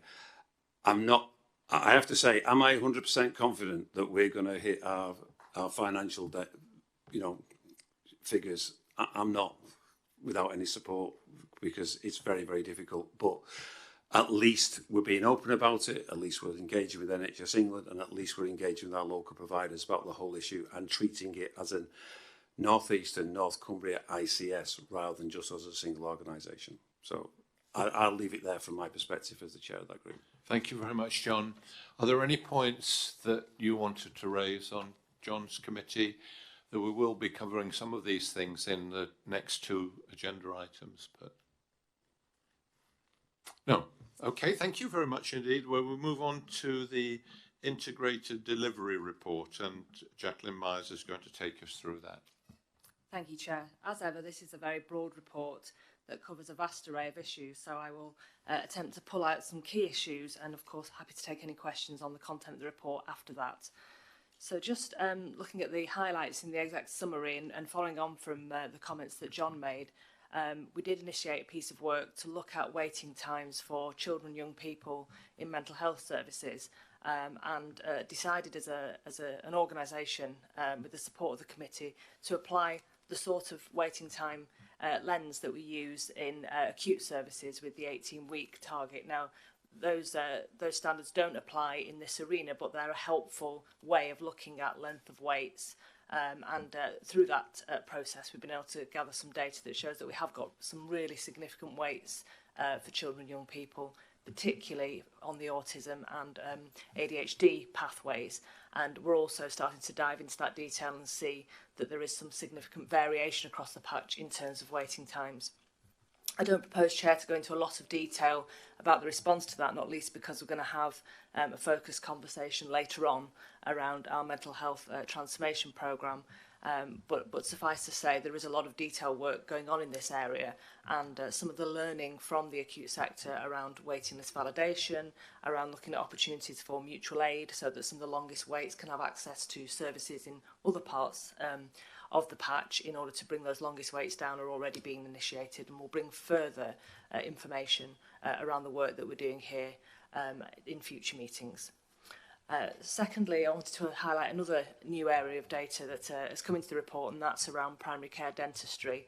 At the last board meeting, we had our immediate response presentation, and we're coming back to the board, I know, with a more detailed report around the medium and long term, as well as an update on the short term actions to address primary care dentistry. So what you've got in the reports, and you'll have for the next few meetings, is just that metric that looks at the number of units of dental activity that we're delivering across the patch, and indeed how that compares to the 1920 activity levels, which is the benchmark we use for sort of the pre-COVID period.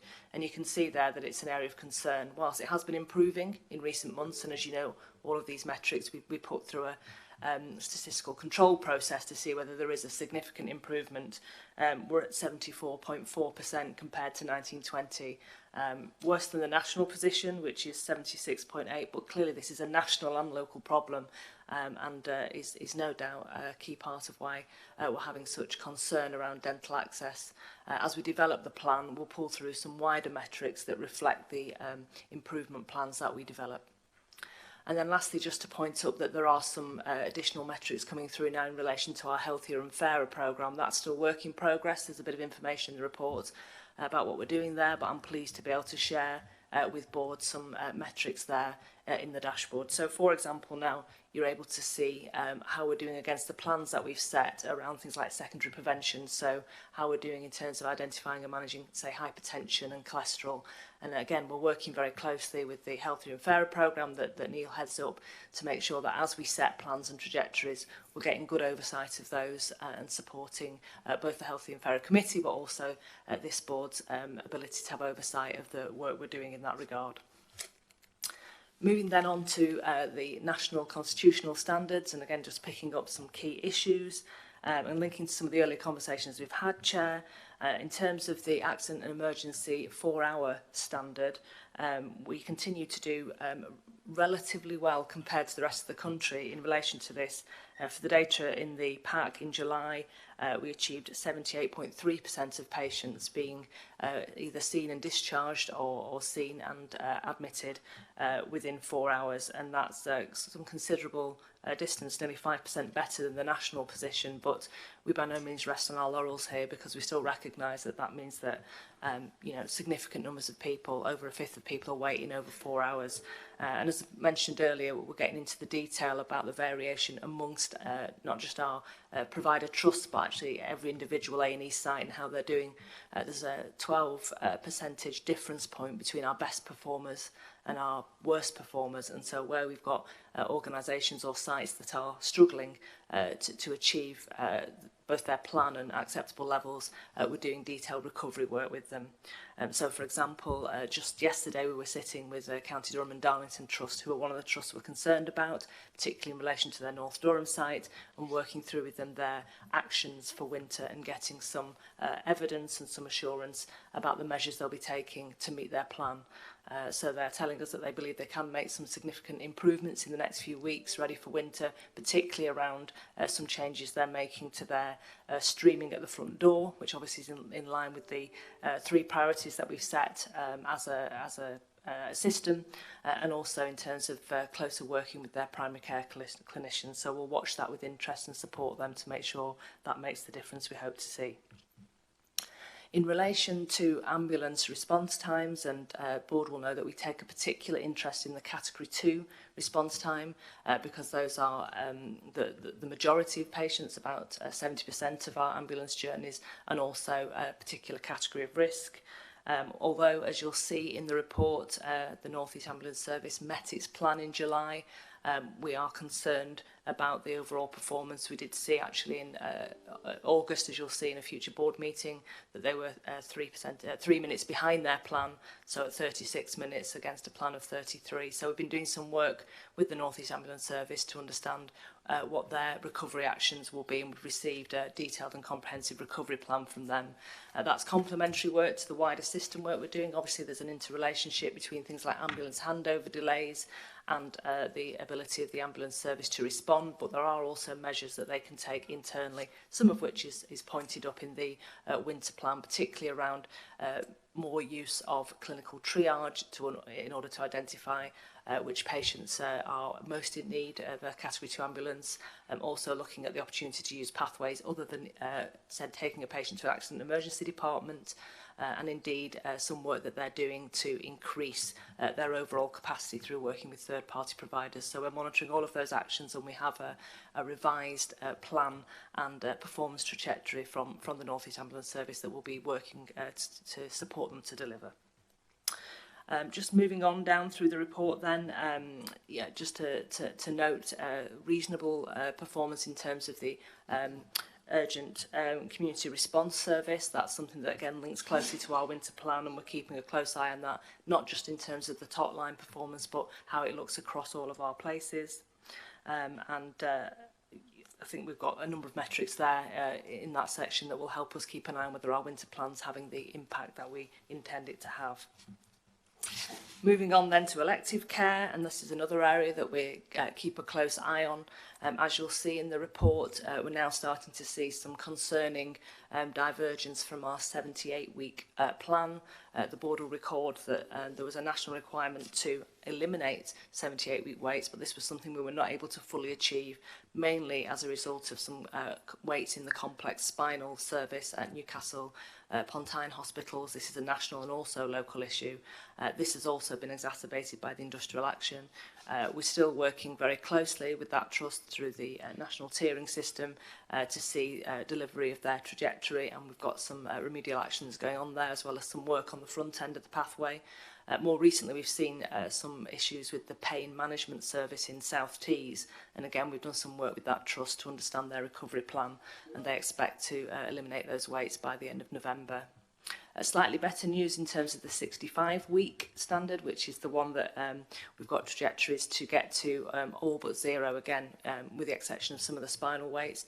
We are, despite the industrial action, still on plan for that, which is pleasing to see, and reflects a lot of careful management by our provider trust to try and prioritise those longest wait patients, even through the industrial action.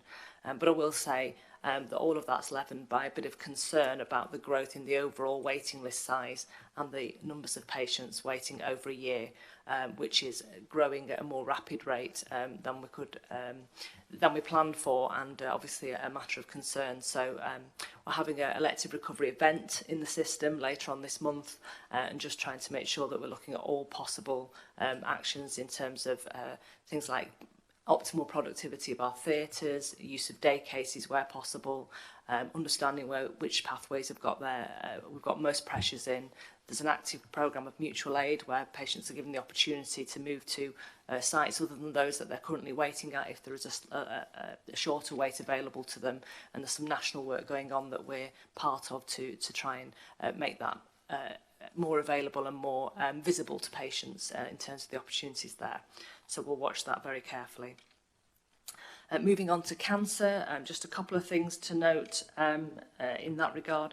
We have moved slightly behind plan in terms of the plan we set out to reduce the number of patients who wait over 62 days, either to get a diagnosis which is benign or to have a first treatment. And so significant action going on there. We're doing some system-wide work on the urology pathway, and we've asked those trusts who are falling behind to, again, share with us their recovery actions so that we can scrutinise those and see if there's any further work needed or any system work to be done in addition to their internal actions. At this point, I would just like to point out that since we last met as a board, nationally they've published a new set of simplified and revised cancer waiting time standards, and so we'll be looking at how we report those in the coming months. We're in a bit of sort of transition phase where the standards that we're being held to account to in our operating plan are in addition to and slightly different to those that have now been published, but we've already begun work to understand the position in relation to those standards. So that's just a single combined 62-day standard for all patients who are referred urgently or are recognised as a potential cancer and upgraded onto the urgent pathway. That's the 62-day pathway. And then a single combined 31-day standard. That is from the point where a decision is made to treat somebody with known or suspected cancer until the point when they get treated. So we'll be bringing forward our performance against those metrics. And we're also looking to make sure that all of our trusts are accurately applying the standards. For example, looking at the extent to which patients are identifying and upgrading patients appropriately to make sure that we are accounting all patients appropriately. So I'll bring a further update on that to a later board. Just a couple of points then in relation to the sort of mental health standards, if I may.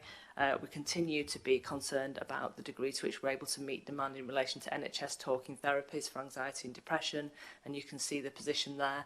Again, not to steal any thunder for the later presentation, just to note that there is a number of short-term actions taking place around recruitment of therapists to meet that demand, around looking at sort of opportunities to improve the pathway, and also on a slightly longer term looking at whether we might reprocure services to try and increase capacity available. And then lastly, just to talk about the issue of out-of-area placements. As you can see there, in terms of adults, we're off target in both standards, and obviously real concern about this because we recognise what a difficult experience it is for our patients if they're unfortunately placed somewhere a long way from home, and all the ramifications that has in terms of keeping touch with friends and family and community. I've mentioned before, but we are doing some significant work to overhaul the way that we commission care for people with complex needs.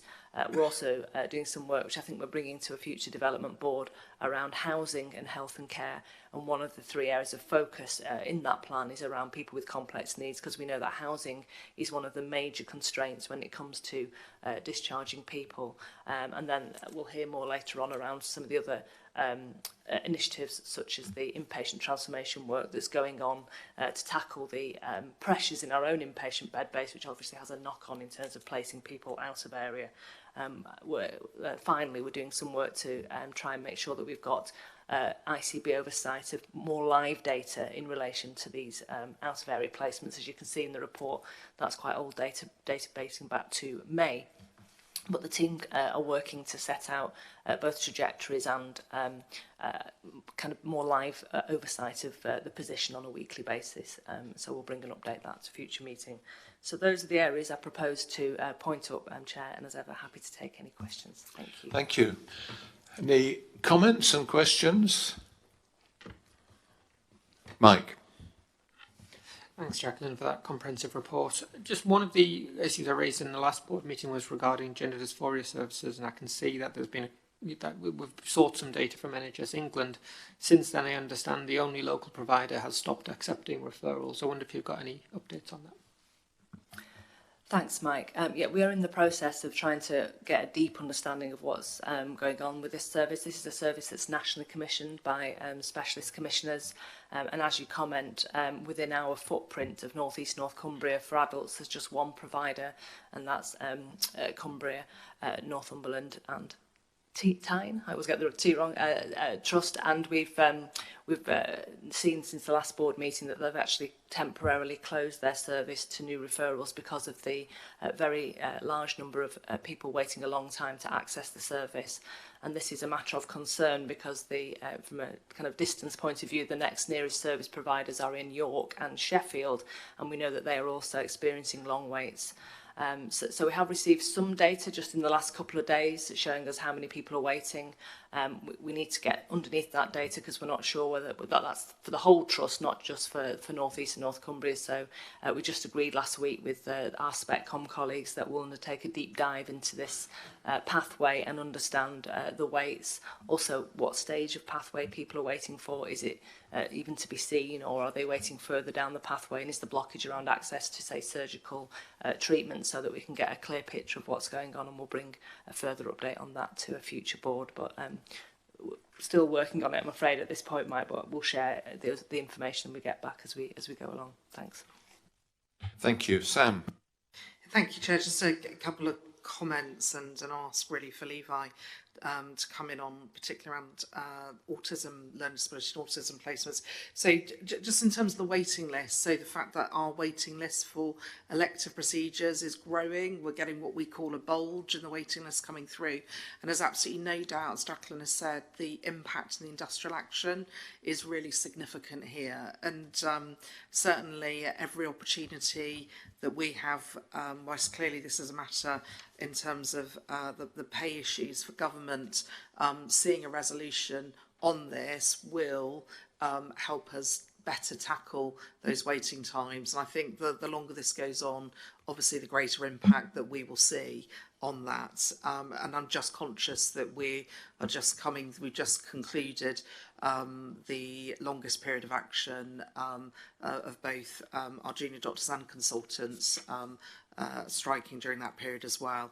Notwithstanding that, I think we've been incredibly fortunate of just the additional work colleagues are doing. So I think your point, Eileen, around morale, I think there's also sort of, we know we've got fatigue in the workforce as well. So this huge amounts of work done around COVID recovery, and we know that this is going to be for the next couple of years to get back to where we were pre-COVID, but I don't think we can underestimate the impact this is having on our waiting list. And then just I just wanted to ask Levi, Chair, just to say a few words around learning disability and autism. So if you look at page 137 of the pack, it's 138. If we look at where we should be now on plan, we would have reduced our reliance on inpatient care to 70 people placed within the system, and 67 people within more secure care. We're actually at 89 and 78, and behind every one of those numbers is a person. And if we look at our longest length of stay in one of these placements, it is over 25 years, and sometimes these individuals are placed sadly quite a long way away from home. So we know that we're off track with our plan. There are some quite specific reasons around that, and Chair, I just thought it'd be helpful just for Levi just to say just a few words on that. Yeah, thanks, Sam. As you know, the building rights support inpatient target is 30 per million in the population. So we are off trajectory significantly there. I suppose there are a number of influencing historical factors. So we, in the North East and North Cumbria, have multiple long-stay NHS and independent hospitals.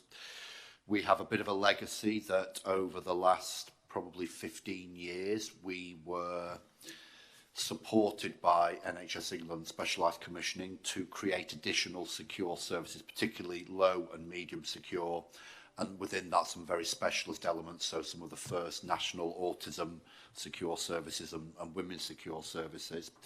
We've had a number of cross-border arrangements both with Northern Ireland and Scotland, and we continue to see flows that way. Probably there are some of the legal challenges, so a number of individuals have acquired what we call residency rights now, so where they previously come from other parts of the country, now deemed to be the responsibilities of commissioners, both health and local authority in the North East and North Cumbria.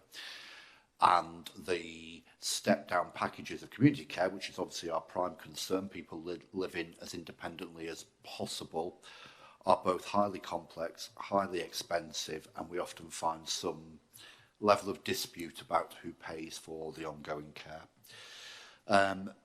And we have a change in profile of people in hospital. We continue to see those presentations of autism as we're much more aware and better at diagnosis. I think Rajesh would agree, people coming through acute episodes in mental health trusts now is often the first time we're identifying autism. We're not complacent about it. We know we've got a big challenge, and myself and the team are meeting with NHS England's regional team on a monthly basis about what we can do to stimulate the housing markets. So the work Jacqueline's team are doing on the housing strategy is a big enabler there. How do we create workforce? That being another key constraint of people with the right skills to support individuals on a daily basis, either in their own home or in supported living settings. We've put some proposals through to the Department for Levelling Up around some crisis and other services that would help prevent people getting into services. And indeed, we're meeting with Maria Caulfield, the MP for Mental Health and Women's Health later, probably into October now, to just talk about some of the from a national perspective, the challenges we are facing here. But if you go back to when this work started in 2015 to where we are now, I think it's fair to say we have not made the progress that we wanted to. So I suppose, Sam, it's how we make sure we have confidence and provide some assurance through to board and through committees that our plans are fit for purpose there. Thank you. Rajesh. Sorry, Chair, the matter I was going to take has been picked up by others. That's fine. Thank you.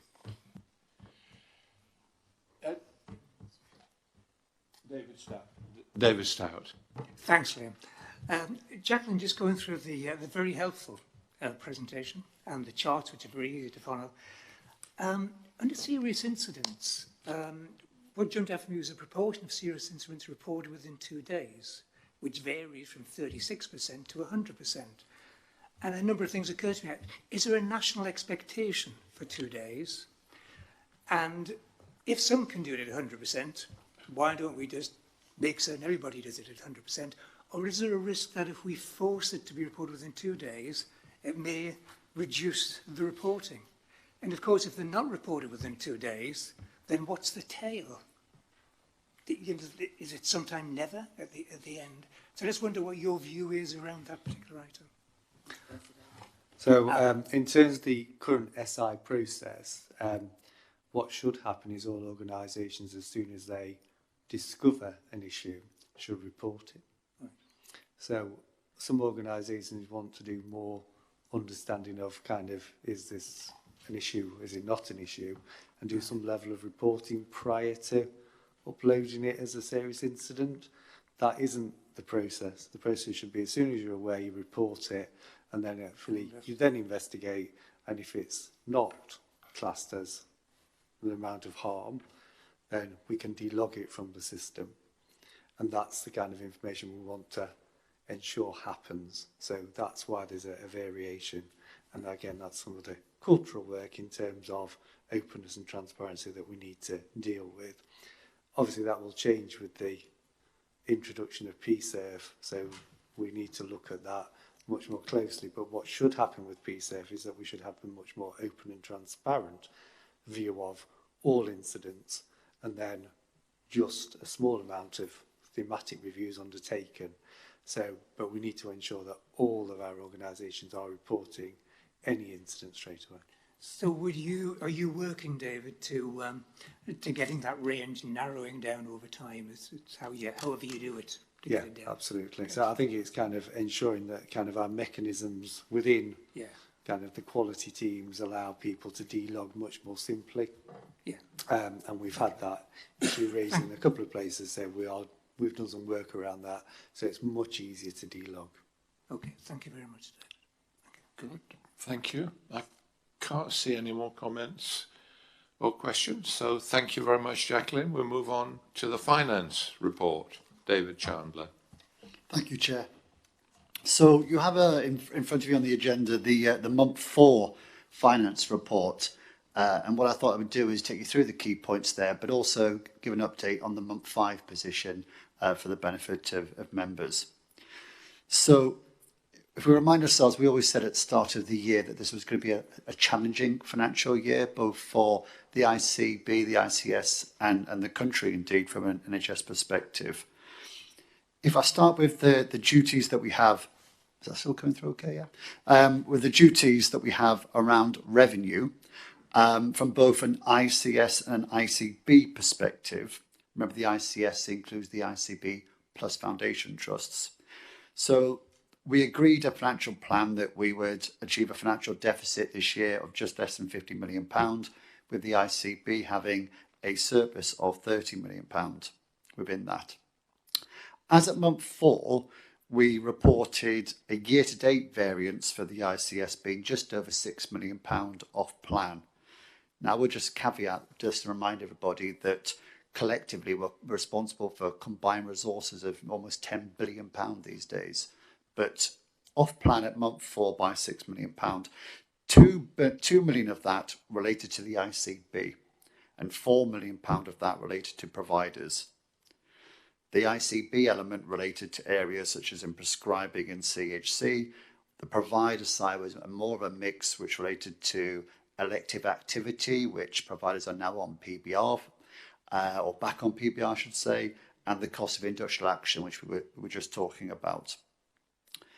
When we look at the month 5 position, what we see is that the ICB is reporting an £8 million variance against plan, adverse. And on the provider side, from a year-to-date perspective, we're looking at £18 million off plan. So the main change there really is 2 elements. First one is that prescribing pressures in the ICB have really come to the forefront in the last month or so. The data we receive on prescribing is always a little bit out of date. It takes 2 months or so to reach us. but we have definitely seen a step increase in the ICB, but across the country on the cost of prescribing versus NHS England planning assumptions. And just to give you a flavour of that, the NHS England planning assumptions for prescribing were that it would increase by 2.4% this year. What we've seen in the first 3 months of the year is an increase of 13%. 2% would be volume, 11% would be price. Just to give you some rough indicators of that, our prescribing budget is £500 million. So if we're talking about a 10% price increase, that very quickly, you can do the sums, is equivalent to a £50 million pressure if that was to continue for the full year. On the provider side, the main change from month 4 to month 5 is really around elective recovery, a lot of which has been impacted by industrial action. So we're seeing we're seeing variability across different providers, but there's maybe 2 or 3 which are really seeing an adverse impact on that. That has had an impact of around £8 million in just when we look at the amount of elective activity against target for the first 5 months of the year. Okay, that's not to say that we can't catch up, and that's not to say industrial action will continue forever, but certainly it's having an impact on a number of our providers to get through the waiting list and see as many people as they would like to do. I'll come on now, if I may, Chair, in terms of financial risk. So as an ICS, we're still reporting forecast outturn against plan, and all our providers are forecasting the same as well. That doesn't come without risk, and you'll see in the report, I report risk across the ICS of around £100 million. So we have at this moment in time around £25 million of risk in the ICB side of things. That is mainly related to risks around things like prescribing. We have done an awful lot of work in the ICB of late to mitigate financial risk right from the start of the year. We've done that in a number of areas. We have an ICB efficiency group, and we've been working with senior leaders across the ICB to identify mitigations to reduce risk through the year, and we have been doing that quite successfully. And we had a session not long ago with ICB senior leaders, and we identified some more mitigations to try and reduce that risk before year end, and that work will continue. On the provider side, I report in their risk of around £75 million against plan. That is a similar level of risk that we reported at the start of the year. Organisations and individually and collectively, we have a process to manage risk at a system level, and work will continue to do that through the year. So we will work both with NHS England and with partners in terms of looking to mitigate that risk as much as possible. What we don't yet know is if there will be what specific funding might come our way in respect to some of these pressures that we're facing. We have a conversation lined up with NHS England on the national level, for which I'm expecting an invitation alongside a number of other ICBs to meet up and discuss the pressures in prescribing, and the same on industrial action. Okay. We will also be doing a month 6 review across the system from a directors of finance perspective. That will, as John alluded to earlier, be reporting into the DOF community, up to the chief exec community, into the finance committee, into board, in terms of how we manage the financial resources that we have to year end, and do we or don't we need to amend any forecast outturns. At this moment in time, it's probably a little bit early to call, because we don't know, if you like, the output of some of the conversations that were happening. Prescribing is always a very volatile area. Elective recovery, we can get back on track. Okay, but at the moment we are feeling that pressure. But just to remind the board, as I said at the start of the year, collectively we have responsibility for £10 billion of resources. So when I say a number of 10 million and 15 million pound, it can sound like a really big number, but I'll just ask you to remind yourselves in terms of when we convert that into percentages, those percentages can be quite small. That's not to say they're not important variances. I'll just finish, if that's okay, talking on a few other things, if that's okay, Chair. So, number 1, the medium-term financial plan. We are working across the DOF community with CEOs, the Finance Committee, with NHS England, across the North East Yorkshire patch especially, and we're also working with Deloitte now to identify scenarios for the next 3 years about how it might look going forward, and more importantly, what solutions we would need to put in place to ensure we can live within our resources for the next 3 years. We have asked to put a board development session on next month, Chair, so we can take members through the outcome of that work in terms of what the scenarios are telling us. On capital, just to share with the board that if you look at the capital, it is looking like it's going to overspend by 5%. That's not unusual at this time of the year. We collectively work on that with the provider collaborative to ensure we manage that through the year. There's always a good incentive on that one, because if you overspend on capital, they take it off you next year. Okay, so there's no real incentive to overspend on capital, and we've got a good track record of managing that in year.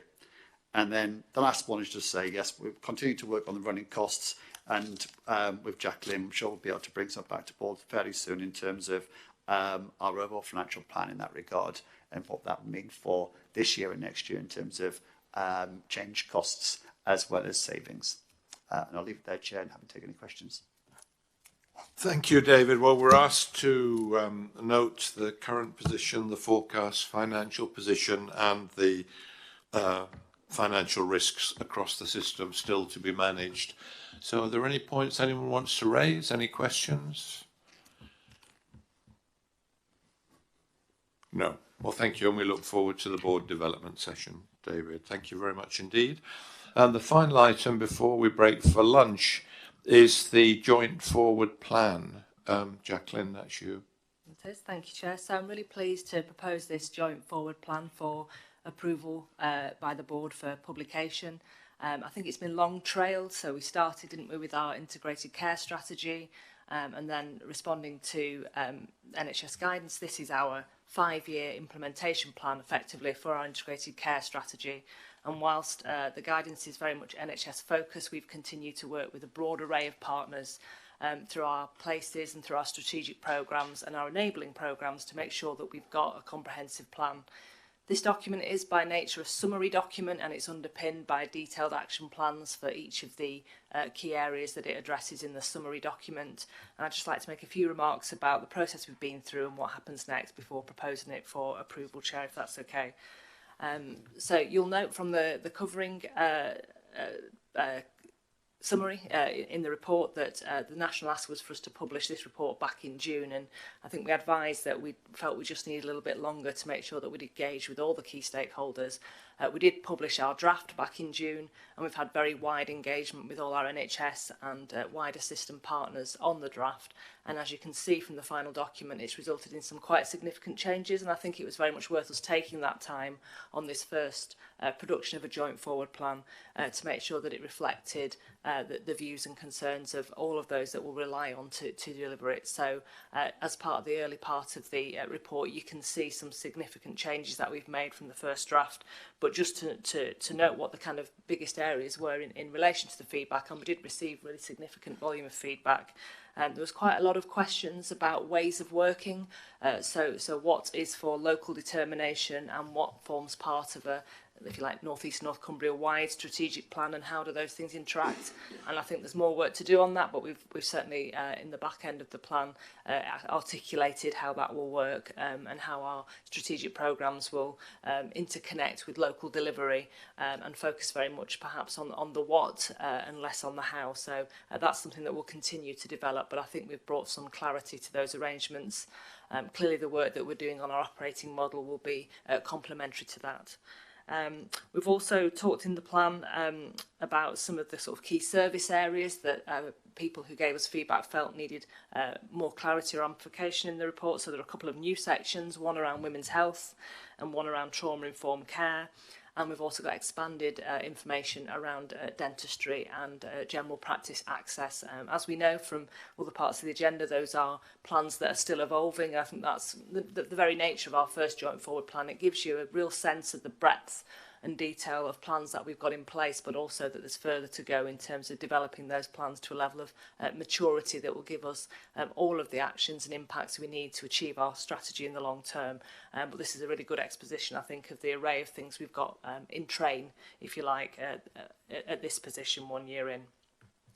The plan talks about a couple of other key things that we're putting in place to support the delivery of our plans, things we've heard about before, but just to point up how the learning system will support delivery of our strategic programmes and how we'll weave that approach of continuous improvement and learning and using some of the key techniques that were articulated in the Chief Exec's report around the NHS impact and how we're weaving that into all of our strategic programmes, and also the further work we're doing on data and insight to make sure that we're a data-driven organisation and our plans are looking at the evidence about need, about current impact of ways of working and where the areas are that we need to focus in terms of our strategic plans. So just finally to say that in terms of sign-off of the report, we did agree, although you've got a copy of the document here with a foreword by our Chief Exec, Sam, we're also going to include a sign-off and foreword by our provider collaborative leads, including Ken, who obviously is not here today, but we've had the plan presented to boards and to provider collaboratives. We just weren't able to land that wording in time for the submission for board papers, but we will, with board's agreement, add that into the final version for publication. So as you can see, it's only a short time before we have to get back into the refresh process. So we're proposing to bring implementation update to the January board. So that'll be a bit more of the granular detail of the milestones we set ourselves for the first year. And that obviously will feed into the refresh of the plan at the end of March. So with that, happy to take any questions, Chair, but would hope to seek approval for publication. Thank you. Okay. Are you content then to approve this for publication and circulation, or any other amendments you want to see? Yes, go ahead, Lisa. I just wanted to say I really welcome the inclusion of section 8.2.1, where it highlights that the joint forward plan currently isn't as well developed in terms of how we want to work with the voluntary sector. And I'd like to just highlight that the VCSE Partnership Programme, which is our voluntary sector alliance, is ideally placed to help carry out any supportive work that we can in relation to this. And that's really welcome. I think we've had a level of engagement and I think specifically it's going forward how we weave that co-production involvement, not just in the overarching plan, but in each element of the programme and work streams. So I'm sure we'll continue that dialogue. Thanks, Lisa. David Stout. Chaplain, thank you very much. Tell me, how will the board monitor the implementation of the forward plan? I mean, will there be a separate, is it in the report or is it... I believe it is, but just to, in case I've failed to articulate it as crisply as you would like, I think I would describe it as a sort of deployment matrix where we'll take each of the key work streams, each of the place plans, which are, you know, exist in more detail beneath this summary document, and we'll draw out, I suspect a bit like we've done with urgent emergency care, the top three or four areas that they're looking to deliver improvement, what their baseline is, what they're aiming to do, and what the exception report is. So underneath, we do have a kind of programme management office style delivery plan for each element. It was just a huge amount to bring to board, but we'll boil that down into sort of how we do a progress report. And you can see in the plan also how it links to the one-year operating plan work that we do. As I've said before, I think the national approach to one-year planning is quite reductive and tends to focus on quite a few metrics, but what we'll do going forward is we'll do both the nationally required one-year planning, but also the one-year planning refresh for our delivery plans against our strategy. So you'll see a new document, yes, and we're aiming to bring the first one of those in January. Yeah, that's great. Thank you very much. John Rush. First, I'd like to commend whoever pulls these plans together, because it must be the hardest job in the world, particularly when you explain all the coordination that needs to take place right across this geography for health and wellbeing boards, strategic plan, the ICP plans. That's a difficult piece of work, and it can't be everything to everybody, and it's really hard. I think one of the challenges that we're facing is one that we've talked about already in terms of the 30% reduction. Trying to actually put into terms here what our place-based operation would look like is really difficult, and everybody will know that I'm sort of very keen on place-based activity, etc. I'm anxious, obviously, for obvious reasons, about the ability to be able to deliver it in the way that it was probably envisaged maybe 2 years ago. I'm going to be honest and say I don't think we can. I'm really interested to see what that place-based arrangements will look like. But I think we've been put in a difficult position to be able to achieve that, to be honest with you. Can I ask Sam to take that one, please? Yeah, thank you. And absolutely, thank you for those comments, John. I just wanted to commend the team as well that have worked on this. It's a really good piece of work. I think, just look, we have spent a lot of time in our first 14 months writing plans, strategies and plans. And actually, we now need to really, really turn most of our focus to delivery. It's not to say we haven't been delivering alongside it. You can see we have, but I'm, to be frank, looking forward to spending more time on the delivery than writing plans. But this plan will be continuous development. I think I'm a bit more optimistic, John, and the reason why I'm optimistic about our place-based model is we've now got our place committees established, and whilst it's still early days for those, we have local leaders leading those. So we've got the Chief Exec, for example. I was talking to the Chief Exec of South Tyneside yesterday. He's leading the local place committee there, the Chief Executive of Sunderland. And our Chief Execs of our local authorities are our leaders of place. They are working and for their population day in, day out, and they're our interface. So I'm really optimistic about that. And I think also through our integrated care partnership, where we've got our elected members leading our integrated care partnerships. I think if the slight issue with this plan is it's the NHS's version of the plan, why does that feel a bit challenging? Because everything else we've done in a very integrated and joined up way. And if we're not careful, some of these planning processes run the risk of people in place feeling like the NHS is doing unto them, when actually we want to work really jointly with our local authority partners. But I think the place structures becoming embedded this year will be critical. And I think probably we as a board and through the Integrated Care Partnership need to find a way of testing the effectiveness of those. So it's a risk, but I'm probably feeling a bit more optimistic, John, about the structures. Okay, well, thank you very much indeed. It's been a long morning, but we've covered some extremely important discussions, and we're now going to break for lunch. As you can see on the slide, it's been reminding us for some time. We're back at 5 to 1 for the strategic item on mental health.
Two, two, one, two.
So resuming then with item 11, which is a strategic focus on mental health in the North East and North Cumbria.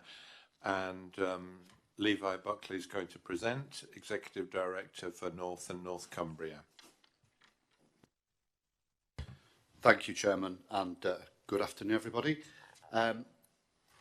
I'm very conscious of the hour slot we have here, and this is something I could talk, hopefully, with passion about for the whole afternoon, but I will try to keep this to some key points and make sure there's plenty of time for discussion and questions at the end.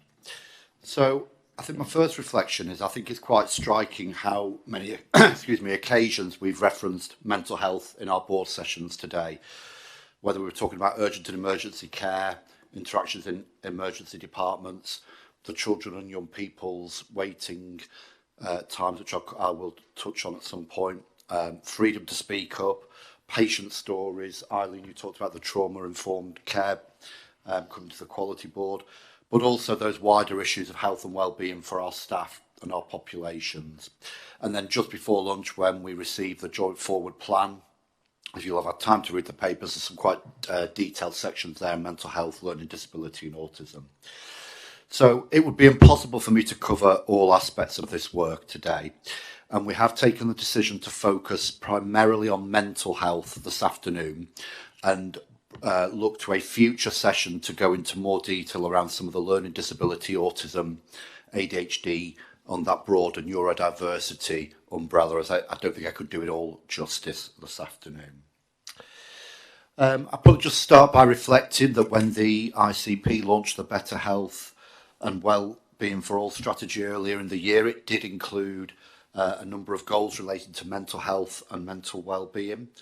And I think a strong recognition of that interface between mental and physical health.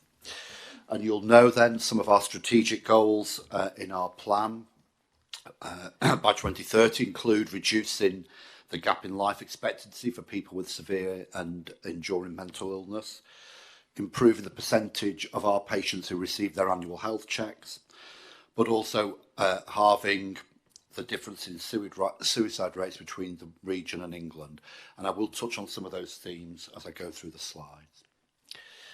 So really just in terms of providing some of that strategic overview and context, I think some of the key impacts that we need to all be aware of are the challenges for people living with mental ill health in our region. We know that the impact there, we see lower life expectancy than in the rest of England. We know that we've got gaps between some of our rural and urban areas, some of our affluent and our less affluent communities. And we know that the impact of mental illness in terms of reduced years of healthy life. So that we've got a real burning platform, some real clear data, and hopefully some key engagement from our partners in addressing this. We know that deprivation is the single biggest factor for mental ill health. We can see this, the data is really stark, whether we go back to Marmot and the multitude of reports since. Poor housing or housing security, meaningful employment, access to green spaces, fresh air, ability to purchase and cook fresh food locally, financial worries, all of these significantly affect people's health and well-being and can exacerbate severe mental illness. So this association between the wider determinants of health and mortality are illustrated in this slide, and we can see that 1 in 3 of our population in the North East and North Cumbria is living in those areas of highest deprivation, and the knock-on impact for both prevalence of mental health and the management of mental health is significant. If we look back over the years, the CCGs that came before the Integrated Care Boards, as well as the Integrated Care Board, continues to invest in mental health and learning disability services. We have the Mental Health Investment Standards, we have service development funds. And within that, though, is a recognition that there's been historic underinvestment over the years in mental health services. And particularly what we're seeing, I think, coming to the forefront more is some of these inclusion groups where we know we need to do a great deal more. They're the ones who are most risk of being excluded from the changes we're making to our services. And I might invite Tom perhaps at the end just to talk a little bit more about some of the local authority work which is also in this space. The next slide just pulls up some of the key metrics for mental health and wellbeing in the North East and North Cumbria. We can see that on the majority of indicators, we have higher prevalence of depression and lower scores for wellbeing in the North East and North Cumbria compared with the rest of England. Much of this data goes back to 1920, and we wait further data, and I think, if anything, we will have seen further exacerbation post-pandemic and potentially some widening in some of these gaps. So this, I think, really just reinforces, again, the burning platform for us here, our responsibilities as a system of partners and stakeholders, as well as recognising the role of preventative work to support our population, not just focusing on the treatment. In terms of prevalence of severe mental illness, the chart shows you by local area within our places. And you can see there isn't huge variation in the prevalence rates, around the 1% mark, but there are some variations, with Redcar and Cleveland having the highest prevalence and the lowest prevalence in Stockton on Tees. Another key theme that comes out in the Joint Forward Plan and in our Better Health strategy is around looking at the data for national and local suicide rates. You can see from this slide that the North East and North Cumbria has remained consistently above the England rate, and this data goes back to the year 2000. And although our trend, which is the blue line, does tend to map closely to the England average, you can see there is still significant variation. The dotted line indicates our ambition for continuing to halve the difference in the suicide rates between the North East and North Cumbria and England rate. But again, as we get more recent data from the pandemic, it'd be interesting to see how this has changed.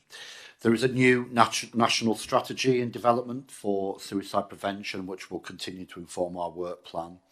And this is probably one of the areas where we most significantly overlap with our public health and local authority colleagues who have statutory responsibilities around suicide prevention.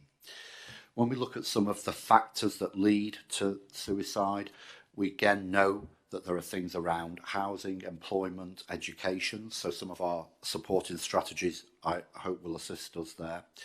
But we also need to be very aware that most people who've died by suicide have not been in contact with mental health services, have not had any particular history of mental ill health. So how we cast our net wider in terms of prevention, awareness raising and addressing stigma in terms of reducing suicide rates is a real critical challenge for us. Just looking at some of the major challenges in access to mental health support in the North East and North Cumbria, this and the next slide just pull out a few of our key challenges. So talking therapies for anxiety and depression, that's IAPT in old money for people as old as me in the room. We have some good services in the North East and North Cumbria. Some of the recovery levels when people can access services are good. However, we have high numbers of people waiting, and our overall access rate for this service is not as high as we'd like it to be. We've got some new procurement exercises underway, which will help us review the service model there, and some particular workforce challenges in this field. But again, we're supporting the system around some recruitment, particularly around counsellors in the talking therapies work. We've touched on a couple of occasions today on children and young people. This is probably one of the greatest areas of concern for us within this portfolio. As we heard from the Integrated Performance Report, we've had nearly a doubling in the referral rates from 4,500 in June 1920 to 7,000 in the current year of new referrals into our services. We know that post-pandemic, we've seen a massive change there, as well as, I think, a greater awareness and understanding from our populations. A lot of this work is generated in conjunction with our education and school partners, particularly overlaps with the special educational need services within local authorities and how we work jointly there. I'll come on in a little minute to talk about some of the work we're doing around children and young people to hopefully address some of these pressures. Crisis and urgent care, again, picking up some themes from our winter plan and some of the challenges there, not just in terms of meeting individual needs, but also outcome and experience. And I think it's probably important to recognise the range of services we're doing as alternatives to crisis here. Yes, we want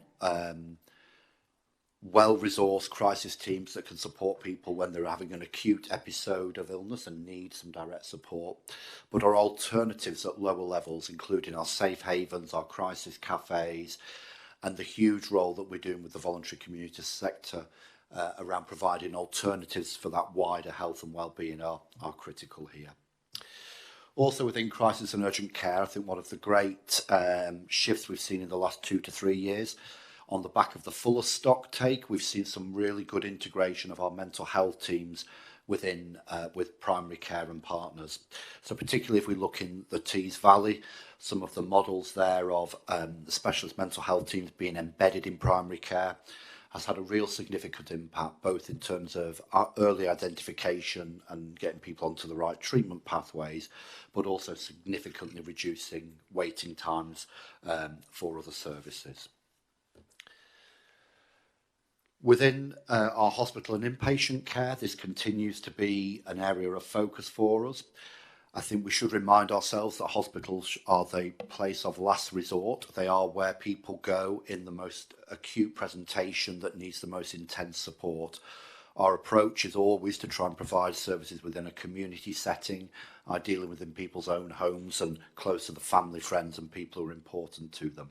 But there are occasions when acute inpatient admission is appropriate. Just like the rest of the country, we have high occupancy within our mental health, learning disability wards. They can be challenging environments. I've referenced there, they're not always fit for purpose. We have some of the best estate in the North East, I would say, compared with other parts of the country. However, if you're particularly thinking around people with autism, having a low stimulus environment that's the right therapeutic environment to quickly manage that acute presentation and then get people back to supported in the community is not always possible. In part, that's due to our exit routes and community infrastructure. Do we have the right range of supported services? The short answer is no, but we are doing a lot more to develop those. And we continue to see some people, unfortunately, finding either a deteriorating range of health presentations or risk profile, which means they can't always return to where they came from. So again, a lot of work to support people going into inpatient settings so that we're always thinking discharge first. How do we make sure Levi goes back to where he came from? Because that's the biggest factor that's going to keep his ongoing mental health stable. We touched a little bit on building right support and some of the learning disability trajectories earlier, but more broadly in terms of out of area placements, we continue to still at times have to host patients outside the North East and North Cumbria. Historically, this has traditionally been a particular factor around some of our Tier 4 children and young people services, but there are other aspects of more specialised services that sometimes we need to look outside the North East to provide care. That obviously has a knock-on effect in terms of distance from home, from families, and can delay discharge back to normal settings. And then the sixth theme I wanted to pick up was our perinatal and maternal mental health. We've heard about the women's strategy and women's hub development earlier today, and perinatal and maternal health is an integral part of that. The Integrated Care Board had agreed some of our service development funding to go into perinatal services this year as one of our priority areas. And whilst that remains a priority, I think the evolving work around the maternity networks more broadly provides us with a good focus to do that from a much more integrated perspective. So we'll see some further developments over the coming months. I'll not dwell on this slide, but I mentioned a number of times about the impact of the pandemic. We've heard about it from Jacqueline in terms of impact on our elective waiting times. It's exactly the same position for our mental health and learning disability services, both in terms of people who were not provided with the same level of access of community services during lockdowns, through the exacerbation and isolation that we've seen in communities and how that has a negative effect on mental health. We know one of the biggest contributing factors to the impact of dementias within our older communities is around social isolation. And then again, for our children and young people, where particularly in those formative years during the pandemic, of not being in school, not socialising and interacting in the ways we were fortunate enough to grow up, means that we're seeing exacerbations of their presentations there. We have a real strong commitment to our co-production and co-creation in the North East and North Cumbria. Within our mental health and learning disability work streams, we have 2 lived experience groups, one people with learning disabilities and autism, and one from a mental health. They are both led and supported, led by service users, supported by some of our teams. And they're very much in the phase at the moment of defining their work programme and how we will work more collaboratively over the year ahead. But we also get valuable insight to them of people's experiences of our services. So some themes there that are probably not surprising to people, but the role of co-creation and co-production being essential. People tell us they are waiting too long to access services. We heard again earlier in the day about the risk of loss of compassion within our staff, and we've seen some of that being reported from our service users. Again, I think we've heard from Eileen about trauma-informed approaches, and we have a separate work stream to look at trauma-informed communities, and hoping to do that on a North East Yorkshire footprint, so we can work across the broader public sector. That services can be life-saving. They can make the real very difference between somebody living a productive, independent life, or living a life where they're low-functioning, or worst case, suicidal ideation and self-harm. And little things make a difference. It isn't all about our statutory services, excuse me, our interactions with our voluntary community sector partners, with our local authority services, with your neighbours, with your friends, your families and your communities. Those are the things that I hope keep us all resilient in our daily lives, and they're just as important for people with more severe enduring mental illness. I'm conscious of time, so I won't dwell on this, but just to note that there's been multiple national plans over the years, some of them still relevant in terms of the long-term plan. I mentioned we'll have a refreshed suicide strategy. Inpatient quality transformation, I will come back to. Core 20+5 reinforces the need to target some of our interventions. And then on the right-hand side, you can see the work we're doing in the North East and North Cumbria, how it links with our existing work streams, our strategic aims, and most recently with our joint forward plan. So in terms of what does that mean for us in our current priorities? We have 5 priority areas that we are focused on. First one is around urgent and emergency care, and this includes, as I say, peer workers, expanded crisis services for older people out of hours, the role of our VCSE partners, as well as our more traditional psychiatric liaison crisis services. We have inpatient quality transformation. This is a NHSE national programme with a set of quality frameworks and bed prevalence assessment that we're currently in the middle of at the moment. We've had an agreement through our Mental Health Learning Disability Subcommittee. We're going to use this inpatient quality transformation review as an opportunity to review our entire bed stock across the North East and North Cumbria. We have significant variation in the location and type of services, and our 2 main providers, but not forgetting some of our acute FTs also provide beds, are all engaged in what might that look like for the future. And I think that will lead us to some potential reconfiguration and a good vehicle for some more local conversations about the range of mental health services provided. There's a similar theme around community mental health transformation. As I said earlier, inpatients should not be it should be a last resort of managing the most acute presentations. So how do we enhance our community infrastructure? Some big challenges around workforce, but also recognising things like recovery colleges, wider support we provide to people that isn't all about medication and intensive treatment pathways. Children and young people, as I've said, remains probably one of our areas of greatest concern. I've talked about the increase in referral rates. So we're taking a very much needs-based approach to this. If you look at the North East North Cumbria position, it's very similar to the national position. And if we were to just keep chipping away at the waiting list, we're never going to get to where we need to. So there's a two-stranded approach to this. One is, yes, we need to transform what the future looks like. So how do we have a needs-based service working with our education partners, with schools, with primary care, with families and family hubs, to quickly identify what the need is we're trying to address from a query of an ADHD or an autism presentation, and put that support in place. We have a raft of services already working to deliver this, and we have a good model again in Teesside where we did some early work to pilot this way of working. So early in October we're having a whole system event where we will look to implement that model across the North East and North Cumbria.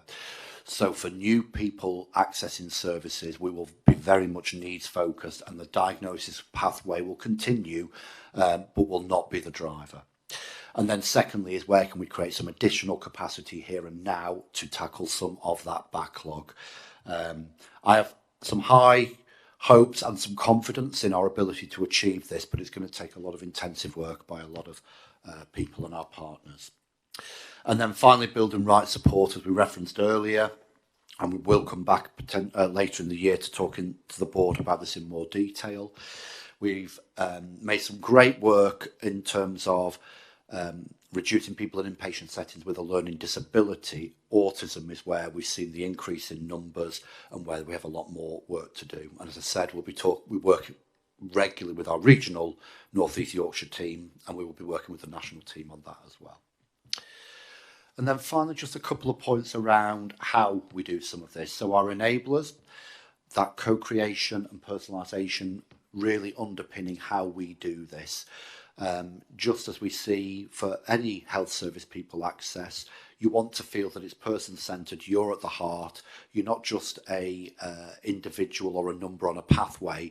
Interventions are tailored to meet your needs. Integration and collaboration with our partners. This is across primary and secondary care, and I'd like to give a big shout out to primary care here, please. We should acknowledge over 90% of the interactions around mental health and learning disability take place in primary care. That's where the majority of individuals are identified, managed, supported, receive ongoing treatment.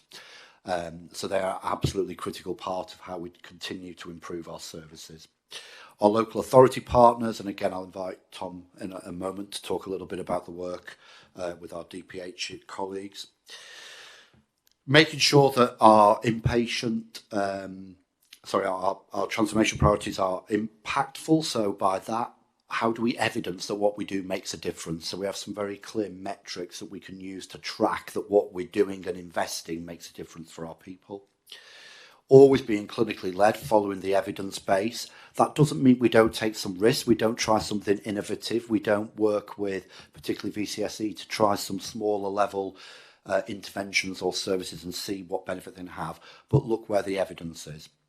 And then workforce, again, David spoke to us earlier, workforce remains probably the most, in terms of enablers, particularly for our mental health providers, a real challenge, having the right people with the right skills, the right values and behaviours. So again, how do we have a strategy for growing our workforce across the North East and North Cumbria? I've touched on the most points in here, just wanted to reinforce the person and their assets, including family, friends, interests, are the where we should be working around families and communities, our voluntary sector, and then a stage level of interventions, building up from primary care, our crisis services, and then secondary and tertiary services. We do, I say, keep a focus on outcomes and experience. So how do we use that data that we get from our integrated performance report? And as Jacqueline said, we're doing some quite innovative work to really increase visibility on performance indicators around mental health and learning disability in a way that it isn't done nationally. That will allow us to have hopefully better measures of, are we making a difference? How do we assess our outcomes and our success there? Reducing variation across our geography, continue to integrate, particularly around integrated hubs with primary care partners. Looking at the equality diversity issues, we talked about some of the inclusion groups earlier, but that applies to our workforce as well as our service users. Workforce growth, VCSE role, Continuing to use telehealth and technology there, not forgetting the digital exclusion agenda. It's not right for everybody, so having a menu of different interventions available, and then ultimately getting us a service that's sustainable for the future. And the last couple of slides, just back to that mental health for our children and young people, working with Annie's team. We've got an event in October. So alongside the work I described on neurodiversity pathways, this is a kind of a bigger picture, cross-stakeholder partners, and particularly led and driven by our young people, to really just kind of test and make sure we're shaping our vision for these services in the right way. So we're looking forward to that event in October. And then I'll give the last word to Malcolm, who's one of our service users. And these are always the things that really ground you and keep it live for you. You know, for many people, it's our job. For people like Malcolm, it's his life. So our duty is to make sure we marshal our resources, our expertise, to provide the best possible outcome for people there. Thank you, Chair. Thank you very much, Levi. And Tom, are you going to add something?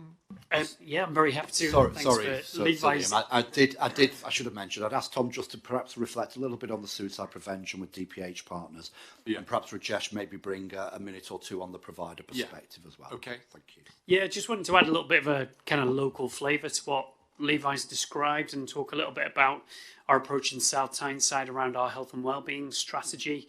It's really interesting, isn't it, when you kind of sit here listening to kind of what Levi's described, that, you know, we're a mind first, really, aren't we? We're a complex cluster of emotions, and the physical entity just carries your mind around, and yet we still have a system that kind of flips it on its head and thinks about the body and the physical entity first. So we're really keen in South Tyneside to view positive mental well-being and social connectivity as being the thing that we want to try and improve. That's the outcome that we really strive to achieve. And in co-producing our health and wellbeing strategy with communities, we identified a number of priorities within that I think definitely kind of dovetails into what Levi's described, but perhaps sits more at the kind of community level and at the level of kind of individuals, their families and the communities that are around them. So we've got priorities around trying to reduce social isolation and loneliness. We see it as an absolutely massive issue, not least impacted by the COVID pandemic that has driven a kind of surge in people feeling more lonely and isolated. Just to give you an example, over the winter period, we ran a series of warm spaces, given the cost of living crisis. One of the predominant issues that people were flagging when they crossed the threshold of warm spaces was around social connectivity and just feeling lonely at home.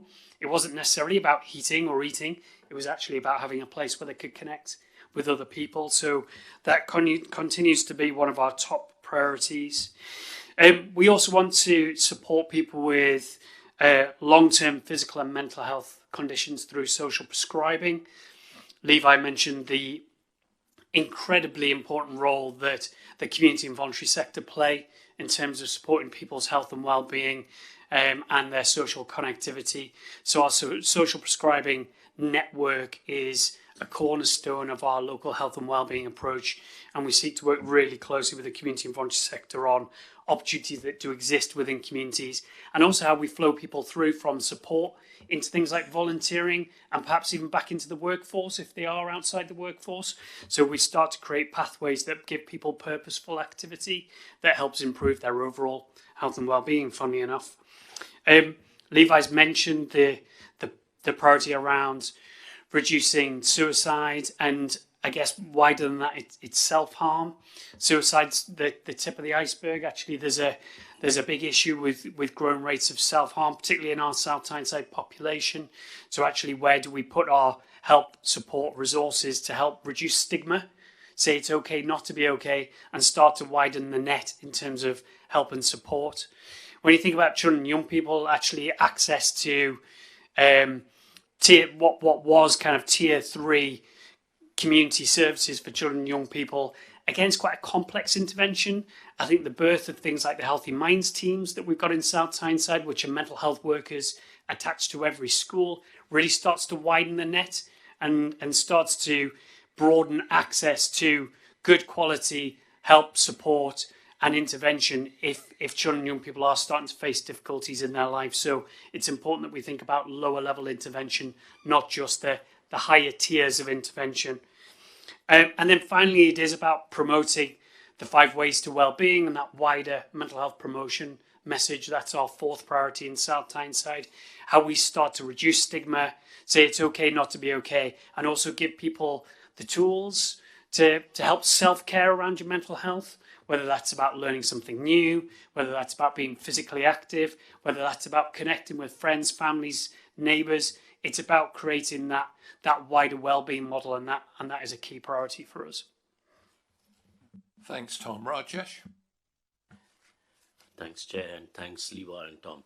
I was just reflecting while you were speaking that rather than providing a provider perspective, I would like to provide a perspective as an ICB board member with the mental health expertise, which is my role here. So, I mean, there's lots and lots of things which Levi has described with regards to the burden, and a lot of things about the solutions too. And Tom, your input on what we are doing in South Tyneside probably fits into some of the thoughts I had.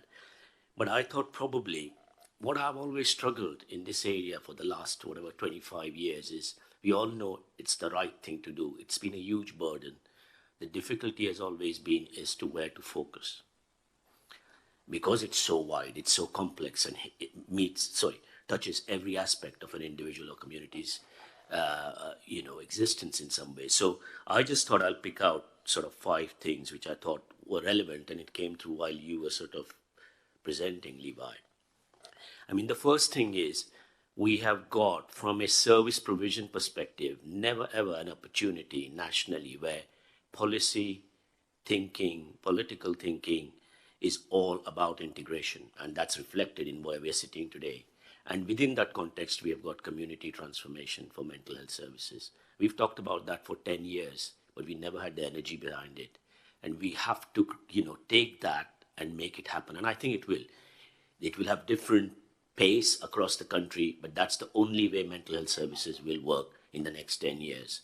But the challenge for us is what can we do here in Northeast and North Cumbria to really ensure that our voluntary sector, our primary care, our local authorities are the key partners in delivering care in the community. So I would like to see that as the real fulcrum of what we do in sort of transforming our services.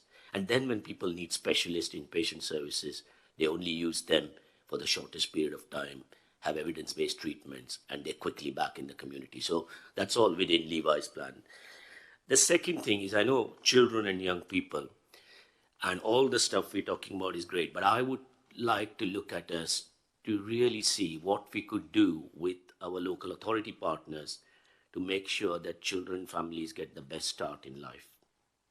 Much, much earlier, much, much further. What can we do with our ICP colleagues that this agenda becomes top of our priority, because it hits all aspects of what we do afterward. It's no use looking at when they are already in the waiting list. We have to be much, much more early. And some of your work, I know South Tyneside, the family hubs and all that stuff which you're doing is fantastic, and that's where we need to be. Third point, briefly you mentioned about inequalities and Core 20+5 suicide, all really important bits. But isn't it really difficult to say that this region probably has the highest number of deaths from drug and alcohol related issues in England? And if you take Scotland out, and that is an area we have to focus on, and it links again so intrinsically with mental health. Fourth, I think really important is productivity. Health and wealth go together. So what are we doing with regards to looking at the mental health of people in work, which I know we're doing quite, and there's lots of stuff, I think, Sam, within the strategy and always talk about it. But also more importantly, what do we do to create and support people with mental health issues to get back into work? And we've got a huge tradition of individual placement supports in this region, which has done some fantastic work. Why can't we roll that out across much more of the wider kind of system and our networks? And the final point, which Levi, I think you did mention, and then Eileen will come into it, we have got a huge tradition of research and innovation. I mean, Eileen could talk about all the work she does with ARCs and so on, but this was the place where Lewy body dementia actually was discovered. And we have got a huge tradition of looking at innovative treatments. We've got the opportunity to look at transmagnetic stimulation, which could reduce people having electroconvulsive therapy. We have got lots of research going on at much more, cutting edge biological treatments now that we also are BRC member with other organizations in this. So what are we doing to make sure that that kind of research innovation actually quickly benefits people in our region? So those would be just my 5 reflections based on what I've heard from Lever. Thank you. Thank you, Rajesh, and thank you, Tom. They're very helpful comments that have enriched the presentation and the thoughts that we're having. So thank you. Other comments and questions then on this important item? Sam. Thank you, Liam. I was, well, first of all, just thank you for the presentation, Levi. I know you've not been with us long and you've really got to grips with this agenda. I know you've got sort of real personal passion around it as well. It's great to have that leadership. My question sort of builds on Rajesh's really from a comment perspective is we've just recently had a new suicide prevention strategy launched by the government, and it's really positive because it's a cross-government strategy. And I think, again, recognising that it's not just a health, this is it's about employment, it's about access to good housing, it's a whole variety of things, as you described as well, Tom. So on the one hand, it's really good and it's important that that work's located in our communities, in our places, led by our local authority partners, community and voluntary sector around tackling the isolation issue, the loneliness, good community connections. And again, that's recognised as a really good preventative factor for suicide.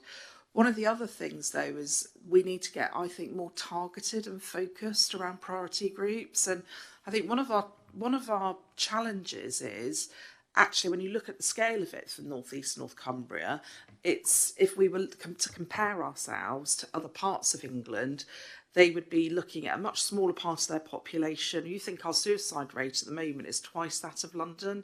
It is the highest in England. So it's just a general question really about how we do get more targeted and focused on those priority groups and where would we start. Now I know this will be something that's being considered through the Healthier and Fairer group. Rajesh, your point around alcohol and drugs, but who would be the target areas in the population, which communities, and how would we target those people with intervention? If you were to think about the comparator for physical health, we're much clearer about the high-risk areas, cholesterol, weight, all those other things. We'd know who we'd be targeting. We could get those services to them, and then finally, we have got a wonderful initiative in the region called Making Every Contact Count, because this is everybody's business. So again, how do we make the most of that? So priority areas, targeting them, and then making every contact count. Thank you, sir. That's why I said I would like to have had all afternoon on this, and we could probably have taken the whole week actually, Sam, because I suppose firstly my reflection would be if we were to have invited each of our place committees to come and discuss this, you would have had 5 from the north, 5 very different presentations this afternoon. And what you would, I think, have seen illustrated is that really deep understanding of their local communities, those very small targeted interventions around specific populations, and that ambition for our partnership working to do things in a different way. So if I just take you a couple of examples. So talking with Councillor Mark Fryer in North Cumbria, that Making Every Count model is absolutely the way that we see the integrated working across health, social care and voluntary sector partners. So we're developing some work there across with their housing team and our primary care team, so that your multi-skilling individuals will go into people's homes. So I don't just come in because I've come to assess whether somebody needs a grab rail. I don't just come in because I've come to check if they're compliant with medication. I don't just come in because I'm here to do a black mould on the wall check. How do we use our individuals to to recognise different needs, either directly signposting our people to them, or referring in and having that more joined up approach. And you're right, we've got some great examples across a range of services. I think my second response would be, you talked about it being everybody's business. We've talked over the years about parity of esteem between mental and physical health. We've talked about no health without mental health, yet we know we commission a lot of these services in silos. So I think there is something for us, excuse me, as a commissioning organisation to think how we can blur the boundaries between some of our mental and physical health services, or indeed what are the outcomes that metrics we will use as success. So if we're commissioning a maternity service, we can build in some of the perinatal and family health and mental health indicators in that. If we're commissioning cardiovascular services, we know absolutely, going back to some of the points Tom reinforced around isolation and loneliness, the positive impact we can have on those physical health outcomes. So, and there are examples there where we can be creative and innovative. I think just picking up on the research point as well, so been working with Dr. Louise Robson, one of our GPs who's doing some work with Newcastle University on dementia pathways, excuse me, dementia services.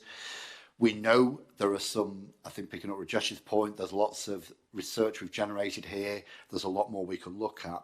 We know that the biggest thing that make a difference to somebody with dementia is making sure they've had their ears tested and they're wearing their hearing aids, that they've got some access to people visiting them to reduce that isolation. So I think we need a combination of looking at the most cutting edge evidence-based practice that will make a difference, but also the small things, which goes back to what Tom said. What keeps me resilient, it's having friends, it's having family, it's being able to go out for a run in the morning, it's knowing I can pick up the phone and talk to somebody when I'm not feeling 100%. We take those things for granted, and how all of our services integrate to wrap around and provide that is really key. I'm sure I've missed some brilliant points, Sam, in terms of responding to some of your queries, but I'll pause it for now. Thank you. Quite a few other people want to come in, so maybe we could take a range of comments and get a response for Christopher. Thank you, Chair, and thank you, Levi, for the presentation. And like yourself, I could probably talk about it all day. Like, being involved in mental health, and I have been involved in the community health transformation that Tees and Weir Valley did, and that had a huge impact in our region, and I did the preliminary consultation work around that. But one of the things that came out is people talk a lot about loneliness and isolation, and as if it's some sort of like revelation since the pandemic. But if you've been around a long time, you realise I've done work on loneliness and isolation for many years, and people think it affects the elderly, and it doesn't affect the elderly. It's what we can do for people who is on maternity leave, or the children have grown up and they've left home, or they've become unemployed.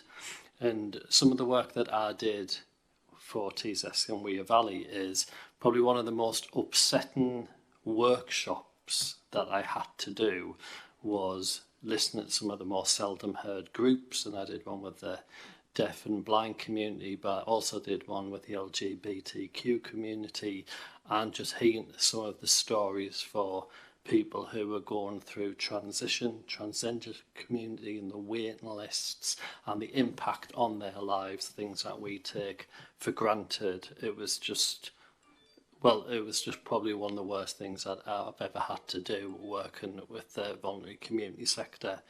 And some of the other things to reflect on is when we talk about the data, having a look at the suicide rates, and yes, they are high, but there's a lot of data out there around attempted suicides, and what are we doing with that data? Where is the prevalence? Where is that happening? And should we have a greater focus on attempted suicides and collating that data? Where does it happen? Why does it happen? Because that's real data, but there seems to be, if a suicide actually happens, look at that data. Well, we need to have a look from a prevention point of view, all of that. But there is some really good examples across the region. I was involved in a social prescribing for children and young people, and the impact that was happening, and that was working with primary care networks. So I definitely think we're not starting from a position of zero. We do so much good work across the region, but there is so much more that we can do. Thank you, Christopher. Eileen. So often when I come here, I try and take my research hat off, although this is an area I do quite a bit of work in. But I'm just minded, Liam, you mentioned earlier that, you know, we learn in silos and deliver in teams. But we have a system where services are very, very specific, but problems are what I would call syndemic. This is where you've got lots of things that come together and interact, and then the cumulative effect for people is almost overwhelming. Some of the work that I know has been done recently has looked at issues in families where there's mental health, substance use and domestic violence, and you can see measurable impacts on children aged 17.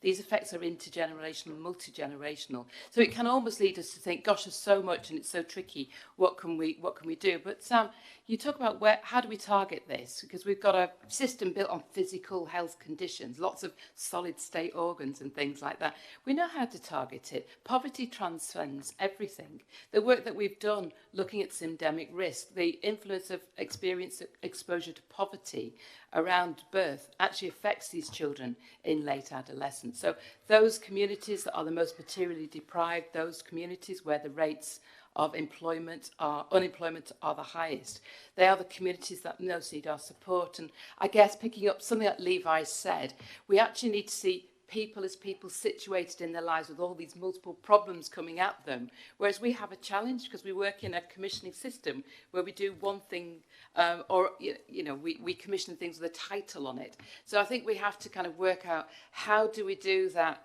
delivery in teams, and maybe one bit takes a lead, but rather than refer and signpost, we have to kind of keep people and actually provide the support they need. And sometimes one organisation leads for another, but draws upon the knowledge and skills within another. Because the more we refer and signpost people around a system, the more they can bounce from pillar to post. So it's something we need to guard against. But it is our top issue, particularly children and young people and mental health. We said that at the Learning and Improvement event. There is much we can do. There's great biological evidence. There's wonderful work by Louise Robinson. But there's also work we're doing looking at models of care and how we can improve models of care, experiences of being in the care system. Now, if I take you back to our Quality and Safety Committee, where a young individual talked about finally having their problems recognised and really inviting and feeling appreciative that someone was going to provide care for them, but becoming re-traumatised through that system,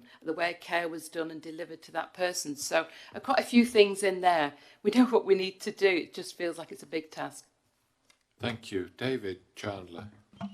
Yeah, thank you, Levi, for your presentation. And, I did reflect on the fact that there's a lot of positives. You know, if we think about where we were maybe 10, 15 years ago, and you talked about mental health being destigmatized and how high mental health is up on the agenda these days, and new great services being put into place in the mental health investment standard, for example. Lots of positives there. When we do the annual, the AGM later, I'll put a slide on the screen and it will show you how much money we allocate to physical health and how much we show to mental health. And that does quite show a stark distinction between the two. So lots of positives, but there's probably more to do, shall we say. And there were just two other things I wanted to reflect on, really. One was on suicide. I totally agree. I mean, the more I think we can do in a targeted way in that area, the better. We know deprivation is a massive indicator. We know men between the age of 35 and 55, I think it is, are significantly at risk. And I'm not just saying that from my perspective in terms of that. But the more we can target in certain key areas, I think that is a key advantage of an organisation like an ICB, that we can do that. And the last thing I was going to mention on, a little bit of value for money. And I often think of mental health about the ability where we can work with voluntary services. We'll all have seen groups and the like that have been springing up recently that are supporting people in the community at low level, walk and talks and what have you, etc. And I think there's definitely a place for us to try and support those as much as possible. Annie. Yeah, I just wanted to say how much I appreciated your presentation, really, Levi, and Tom and Rajesh, your contributions. I think a reminder of why conversations like that are so important to have at board and protecting the time for it. My question was just around learning from Scotland. I remember more than a decade ago now listening to a really inspiring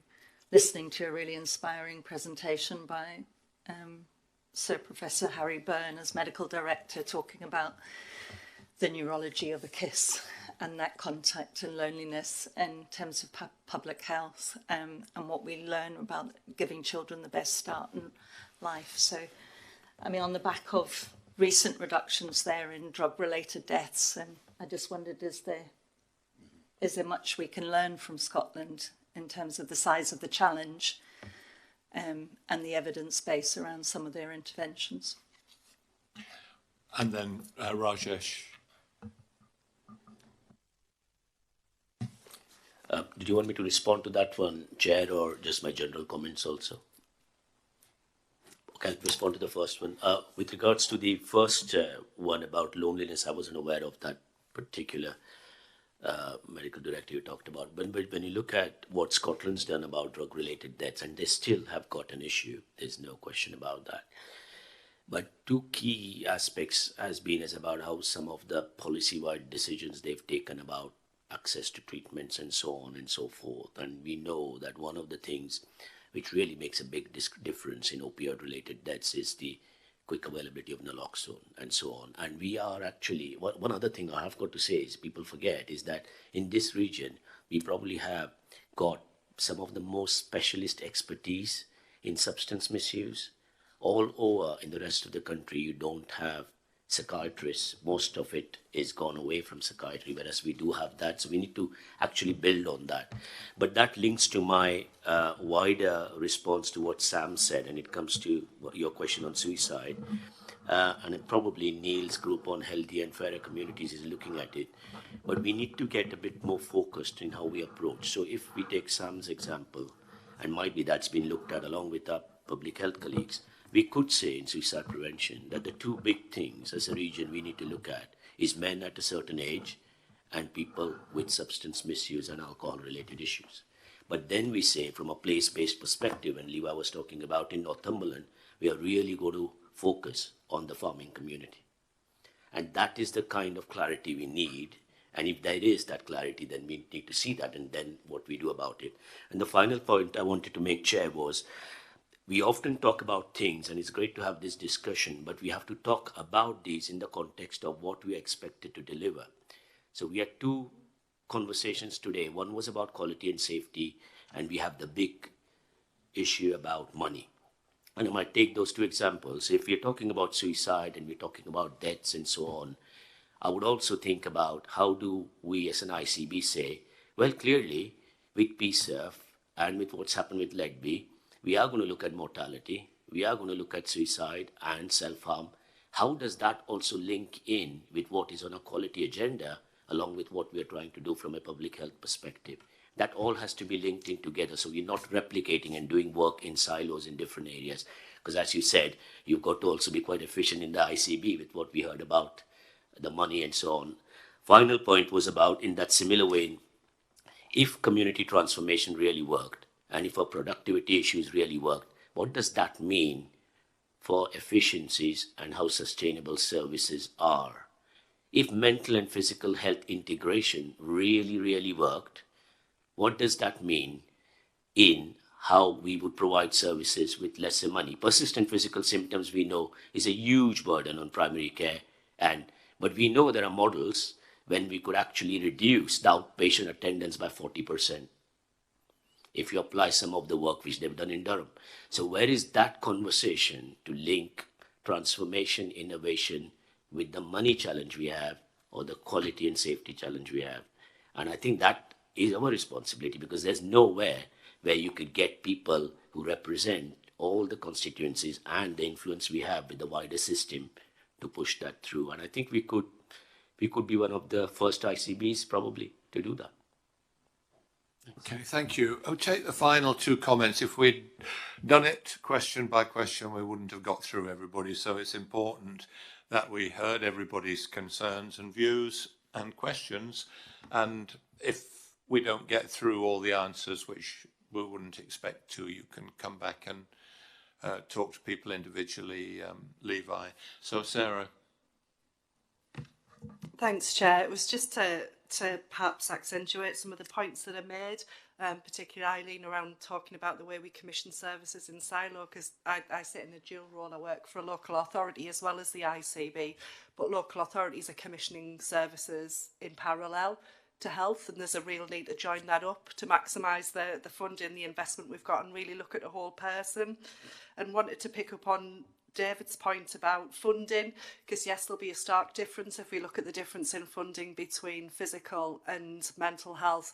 But if we look at funding for mental health services, there's a stark difference between the funding we have on treatment and prevention.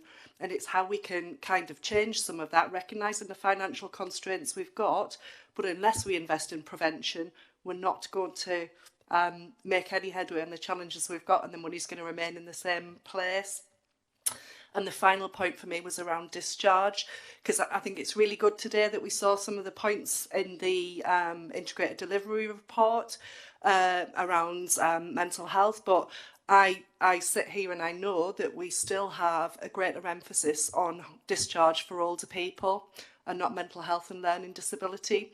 And we talk about the pressures we have in hospitals, we talk about people being moved out of area. But if we addressed more aggressively the problems with hospital discharge, that problem would lessen. And I think it's just something that we all need to be really sighted on. Thank you. David. Thanks, Levi. That was a good presentation. A question around process. How will the board know that we're making progress in the future? Are all the things you covered, are they reflected in the forward plan? In which case we'll get it on the back of reviewing the forward plan, or is it too complex for that and it needs a periodic report to this board? Okay, we'll ask you to respond to some of those points. I realise you won't be able to get through all of them, and then Sam can conclude. I think the short answer will be yes, no, maybe. Apologies. I was trying to coalesce some of what we've points raised there. I think I'm really reassured that there is that recognition that the poverty agenda, best start in life, economic regeneration, these are the things that, you know, they're key to our strategy, key to our strategy with our local authority and other partners. This is how we will turn the dial on this and raise mental health and reduce ill health across the board. However, we still have specific interventions needed for particular presentations. So how we integrate some more of this within physical and mental health, I think, is key. And there's some good challenges there to take away and think of how we apply it to our commissioning framework. Some of the work on metrics, we do measure some of these things, David, but there's a long way to go. And I think we are at the forefront of thinking, how can we be smarter about the indicators we capture that give us confidence and assurance? So there's certainly more work to do there. And then I think just I'd finish with, and I'm surprised Lisa didn't have a hand up, I absolutely agree with everything people have said about the role of the voluntary community sector here. Absolutely critical. It's tiny, low-level interventions at ward, neighbourhood level that make the real difference, from the prevention and keeping people safe. And I think we absolutely, picking up David's point, should look at what we commission and maybe shift the balance of some of that over the coming years. Thank you very much. Sam. Three quick points, Chair. Just to provide the board some assurance in terms of discharge from mental health. We do, whilst it's not necessarily a national area for targets, we do have our local targets in place. We do collect the data daily through our Strategic Coordination Centre, and we're also the forerunner for developing a digital solution with one of our mental health trusts at the moment, which we will expand across the system on discharge. I think when we hear these presentations, the sort of question I'm always left with is the sort of, so what do we do now? And I think, David, that's your question. We have got a mental health and learning disability and autism transformation programme, and this has been the sort of mental health update from that. We will have to bring the learning disability and autism update too. I think our challenge is with that transformation programme to develop it in a way similar to the one we have done and Neil's led through urgent emergency care, where we're clear on our small number of local priorities and our delivery plan for each of those, with the measures for how we're tracking progress. Now, some of those are in the integrated performance report, but not all of them are. And I think within that plan, yes, I think we do have the evidence, Eileen, but where are we going to target that? What are our priorities? We need to be clear, and as Rajesh said, on those things that are going to make the biggest difference. So I think the so what from this conversation is we should be bringing back to the board in 3 months' time that clear plan that is prioritised with measurable delivery metrics against them, so we can track progress against it. If I may, Lynn, just to confirm that in direct answer to your question, the 5 key priorities for mental health that Levi described are the 5 delivery plans that we'll have in the forward view, so that there is a direct link across, and we're using the mental health transformation team as the kind of subject experts to define the metrics that we pull through both to the subcommittee, which looks at all of this in much more detail, and then the top line ones that we'll pull through. So we're building that architecture as well underneath the delivery plan, so we've got all the relevant measures. So it will line up, and you hopefully see that when we bring it back in January. Okay, well, thank you very much, Levi. I'm conscious that your team were very helpful in this work as well, and particularly Kate O'Brien, who isn't here today. So thank you for all the effort that went in, and thank you everybody for your very, very thoughtful comments and reflections. It touches most families in the country in a way that physical illness doesn't, because it inevitably engages other family members in ways which at times are distressing, turbulent, and absolutely it's a priority and that doesn't get or never has been accorded the same respect or funding as cancer and heart disease and all the other high priorities in the physical illness field. So we will return to it, and it will remain one of our priorities, which it already is. So finally, Claire, questions that we've received from members of the public. Yes, Chairman, we have received one question. However, it is not related to any item on our agenda. It is relating to future funding relating to the North East North Cumbria Integrated Stroke Delivery Network. We have already drafted a response. The response has already been signed. Given that this was sent to our board, we are putting the response on our website, and we will make sure that all board members have access to the response.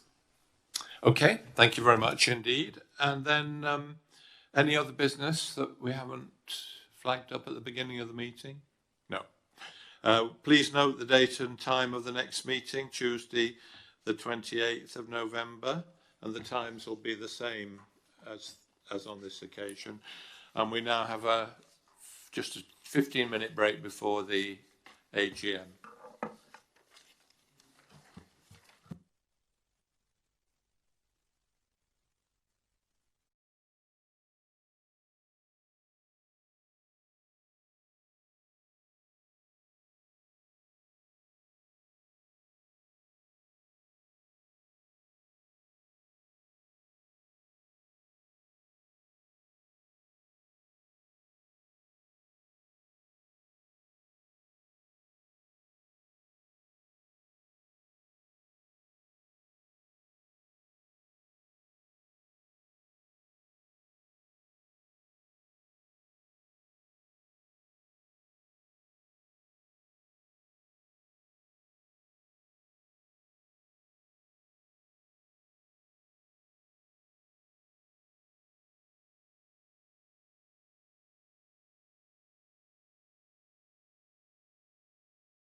Art, as you all know, we've had a whole morning and part of the afternoon on our public meeting, the Integrated Care Board for North East and North Cumbria. And then this is purely on the matters on the agenda for the annual general meeting. And the purpose of the annual general meeting is to present our annual report and accounts for 2022-23. And the report's slightly different for this financial year because we only came into statutory being on the 1st of July 2022. So the annual report is covering that date up until the 31st of March 2023 for the ICB. But the period 1st of April 2022 to 30th of June 2022 is covered by the former clinical commissioning groups, of which there were 8, as you know, in the North East and North Cumbria. And so links to all these reports and the ICA report are in the papers and on the website. So if we could start with the highlights of 2022-3 looking forward, and we have a presentation and a video from our Chief Executive Sam Allen and from Claire Riley, who has prepared a lot of the video work, I think, or been responsible for that, Claire. So go ahead. Thank you, Salim, and good afternoon, everybody, and particularly warm welcome to those colleagues in the room that have joined us from partner organisations and patient and community representative organisations. It's really good to have you with us here today in Durham. So, yes, Salim, our communications team has supported not only our campaigns, and whilst I know this is a bit of a look back, but I would highly recommend our campaign at the moment around promoting vaccinations across our communities. But certainly one of our highlights of our first year was the awards our communication teams have won for the campaigns that they've run around promoting population health across our communities. So I'm going to start, Salim, just with a brief video, which is an animation that we did share on our first anniversary, which was the 1st of July this year, just covering some key points from our first year.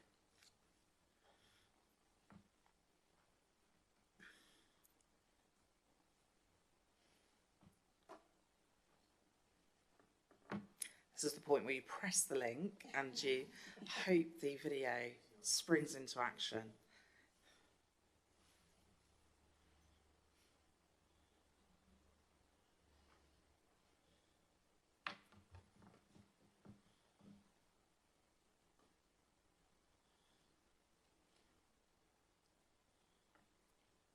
A year ago, we created a brand new NHS organisation called an Integrated Care Board, or ICB for short, with a £7 billion budget and 3 million people to look after across the North East and North Cumbria. It's been a busy first year. Early on, we set out our key goals, which are at the heart of everything we do. Longer and healthier lives for all. Fairer outcomes for all. Better health and care services, and giving our children and young people the best start in life. A year ago, we created a brand new NHS organisation called an Integrated Care Board, or ICB for short, with a £7 billion budget and 3 million people to look after across the North East and North Cumbria. It's been a busy first year. Early on, we set out our key goals, which are at the heart of everything we do. Longer and healthier lives for all. Fairer outcomes for all. Better health and care services, and giving our children and young people the best start in life. Let's see how we've been living up to these ambitions. Working with partners, we have improved access to primary care services with more after-hours GP appointments and new technologies that have improved triage and telephone systems. Working with our pharmacies, we have developed more services that people would have traditionally gone to their GP for, including treatment for urinary tract infections. We have seen good reductions in hospital waiting times, and we're providing extra support for people from clinically and socially vulnerable groups who are waiting for surgery, so they have the best chance of a good outcome from their procedure. And we've also been working together to improve the transfer of care for patients when they are ready to leave hospital. With 2.3 million jabs given, we've delivered our biggest flu and COVID-19 vaccination programmes. We've strengthened how we work across the NHS, councils, community and voluntary services, hospices and many more. Joining forces like never before, we've created a new health and care partnership with an ambitious 3-year plan to tackle health inequalities and causes of early death from alcohol, obesity, heart disease, substance misuse and suicide. We've also match-funded local councils to support quick smoking programmes, one of our region's biggest killers. And we have continued to innovate and do things differently, with a new health and life science pledge and plan to create a northern diamond of innovation and research, and a new learning and improvement community, Boost, securing 250,000 from the Health Foundation to bring people with a passion for improvement, innovation and change together, so we can be the best at getting better. We have launched a plan to become England's greenest region by 2030, recognising that a healthier planet means healthier people. And we're investing 35 million over 3 years to improve the health of some of our most deprived communities. Our new involvement and engagement strategy will ensure that the voices of our communities continue to be at the heart of everything we do.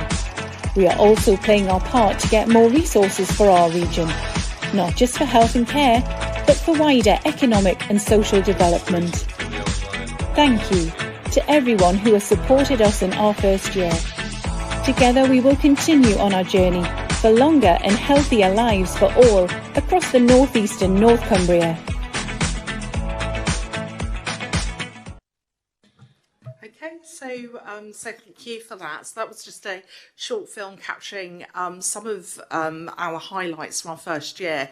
And I think as I sit here today, we are only just over a year old, having been born on the 1st of July 2022. And I just want to, before I sort of talk a bit about the year ahead, I just want to take this opportunity to thank all of our partners, our local authority partners, our community and voluntary sector partners, all of our collaboratives that work across the North East and North Cumbria, our academic institutions and our public sector partners for all of their support over our first year. It is no mean feat taking 8 organisations, bringing them into one, constituting a new board and setting up the infrastructure required for the Integrated Care Board. So we absolutely could not have done it without all of the support of all of our partners and their generosity. And I also want to take this as an opportunity to thank my team as well, who were all newly recruited back in the spring last year. And I think they probably will describe it as a year like no other, setting up the organisation and establishing our working relationships and our partnerships right across the system. So when we look to the year ahead for what we do here at the Integrated Care Board, our core purpose is around improving the health of the population and also tackling health equity. We know that we have those deeply embedded health inequalities right across our region. So if we want to achieve one of our goals, which is about fairer outcomes for all, that means making sure that the way we're set up and established enables us to meet the needs of all of our communities, whether it's our most rural communities, our inner city urban communities, coastal communities. And in looking at this, we often look at the quadruple aim. So one of the really well-known models across healthcare is something called the triple aim, the core focus around improving the health of the population. And in doing so, actually, how do we use all of our resources that we've got? So that's our people, that's our buildings, our infrastructure, our evidence, our data, And how do we improve the outcomes of people who use services? And quite often, if you are really focused and you are improving the health of your population, you're using your resources better and you're driving better experiences and outcomes for your population. However, one of the things when the triple aim was used was everybody said, well, what about the staff, the health and well-being of those who provide and support care? And here across the North East and North Cumbria, we've got a workforce of 170,000 health and social care workers. We are the largest employer in the region. And actually all of the evidence we know is if you don't look after the health and well-being of your workforce, you won't be as good as improving the outcomes and experiences of those people we're here to care for. So here at the North East North Cumbria, when we're looking at population health and all that we do, we really try to focus on it by using the quadruple aim. So, of course, one of our big highlights in our first year has been the development of our integrated care strategy. Now, back in July last year, when every one of the 42 integrated care boards in England was tasked with developing their integrated care strategy, given our size, we know we're one of the in the top 5 in terms of scale of integrated care boards. One could say actually the task was a lot tougher. And I think as the chief executive leading the organisation, it was a daunting task actually. How are we going to develop a plan for the 3.2 million people that live across the North East and North Cumbria that actually is co-produced with our population and our partners? And of course this came at a time when we, each of our local authority partners, they have established health and wellbeing plans in their local areas. So we have one for Durham, here in Durham for the county of Durham, one in South Tyneside, one in Northumberland. I could go on. I have to say, again for me, one of the real, I think, strengths of our region is the way in which people come together. And I think one of the things we learned and we found is, in spite of the differences, and there are clear differences in our population and their needs and the priorities, there's a lot more that unites us than divides us. And therefore, through a very carefully led process of co-production, working jointly with our partners, and this was co-led by Jacqueline, our Director of Strategy and Operations, with Jane Robinson, who's the Director of Adult Social Care here in Durham, designed a process which brought all of our partners alongside us and our elected members across our councils. And the strategy that was developed was widely consulted upon. And as a result of the consultation, we did make some changes. And I think probably for me, one of the biggest messages that came back through that was the importance of giving children and young people the best start in life as a priority area. So our integrated care strategy for the North East and North Cumbria, we have 4 key goals: longer and healthier lives. And in doing so, we do want to reduce the gap between how long people live here in the North East North Cumbria compared to the rest of England. We know, and it's not across every part of our region, that given those health inequalities, the years of quality of life lived and also life expectancy isn't as good as when you look at the average in England, or indeed the best, so we want to tackle that. We want fair outcomes for all, and people's outcomes shouldn't be determined by their postcode, their quality of housing, their opportunity in life around education and employment. So we do want to make sure that we are tackling particularly those parts of our communities which are more disadvantaged, and we can bring up those outcomes for our population. Health and care services and the quality of them. So that's everything from general practice to our hospital services, to our highly specialised services, but also our care home providers. Actually, how do we have better health and care services? And as I said already, enabling our children and young people to thrive, have great futures and improve the lives of the generations to come. It's not to say that frailty and adults and older adults isn't a priority, but the overwhelming message we had across our region was that that should be our 4th goal, which we really do focus on, and I think particularly felt through the impact of the pandemic on our children and young people in terms of both their, predominantly their mental health, but also their physical health too. So how do we do that? Actually, we spent a year of planning. We've got our integrated care strategy now, and we also, and I have to really acknowledge the input of our Directors of Public Health in this, we've got, I think, stretching, ambitious, yet realistic and achievable outcome measures that take us up to 2030 for us to focus on. So, improving services in the year to come, of course, there have been some things that have changed for us in the first year. So whilst we were constituted as an integrated care board back in July 2022, as I've said, throughout our first year, like other integrated care boards, we've also had further responsibilities delegated to us. So we are now the responsible commissioner for pharmacy services, for optometry services, and for dental services. And in taking on those responsibilities, we've got a real opportunity to, again, tackle some of the challenges that we know have either been long-standing and or further exacerbated by the pandemic. And as an integrated care board, we've already gripped the issue around dental services with our immediate dental recovery access plan, and we currently are working on the same for pharmacy and optometry. We do have more responsibilities to follow, and we are in an ongoing dialogue with NHS England about taking on responsibility for specialised commissioning.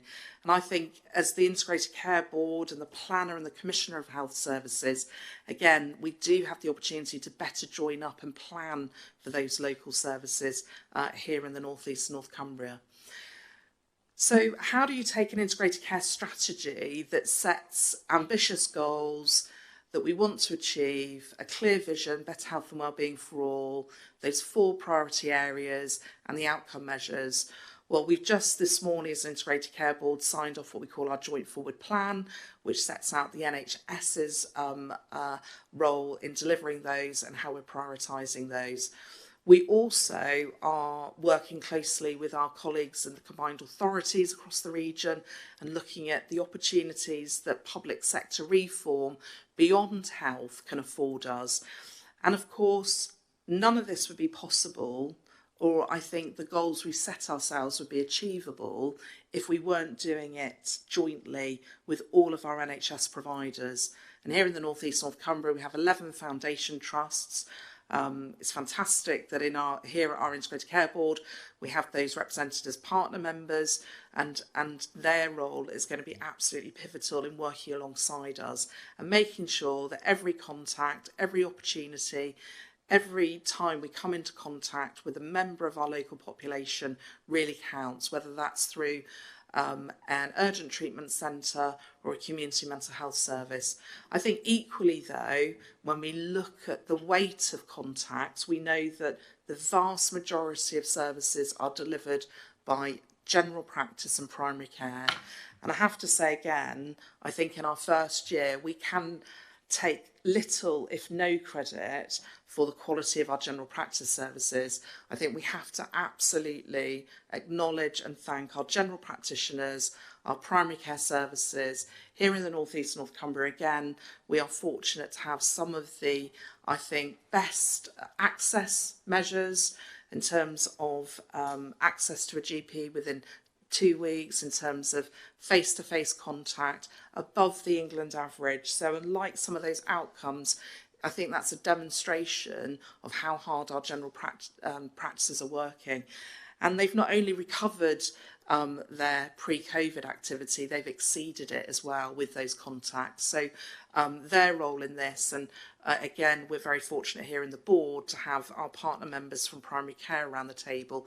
And in our first year, we have set up across the integrated care system a collaborative specifically for our primary care partners. So that's our general practice, pharmacy, optometry and dental services.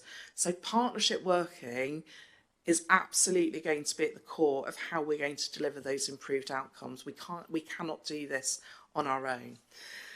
Equally, managing our resources well, and I will leave the presentation on the finances to our very able finance director, David Chandler, who is following me.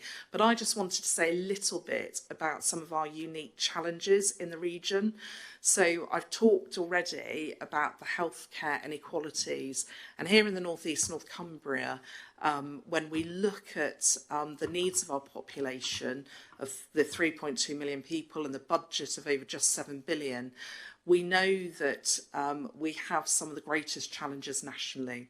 And part of that is also compounded by a population that isn't growing.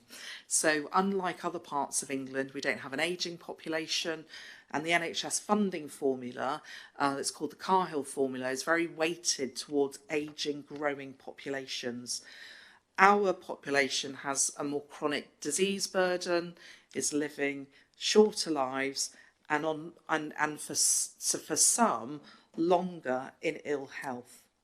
So when we look at things like our prescribing, when we look at the long-term conditions and the prevalence of it, actually the cost of healthcare here is higher, and yet the funding that we're allocated is reducing year on year.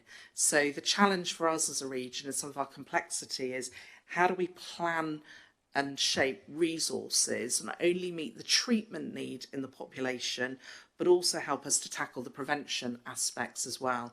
And this is well known, it's one of our particular challenges.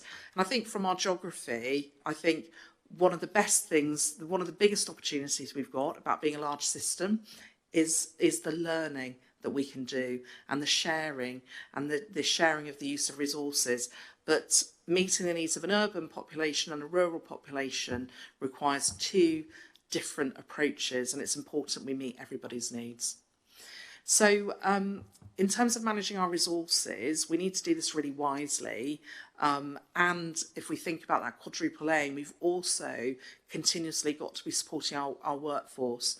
Now, actually, when you look at our workforce and you look at things like sickness, actually we do pretty well.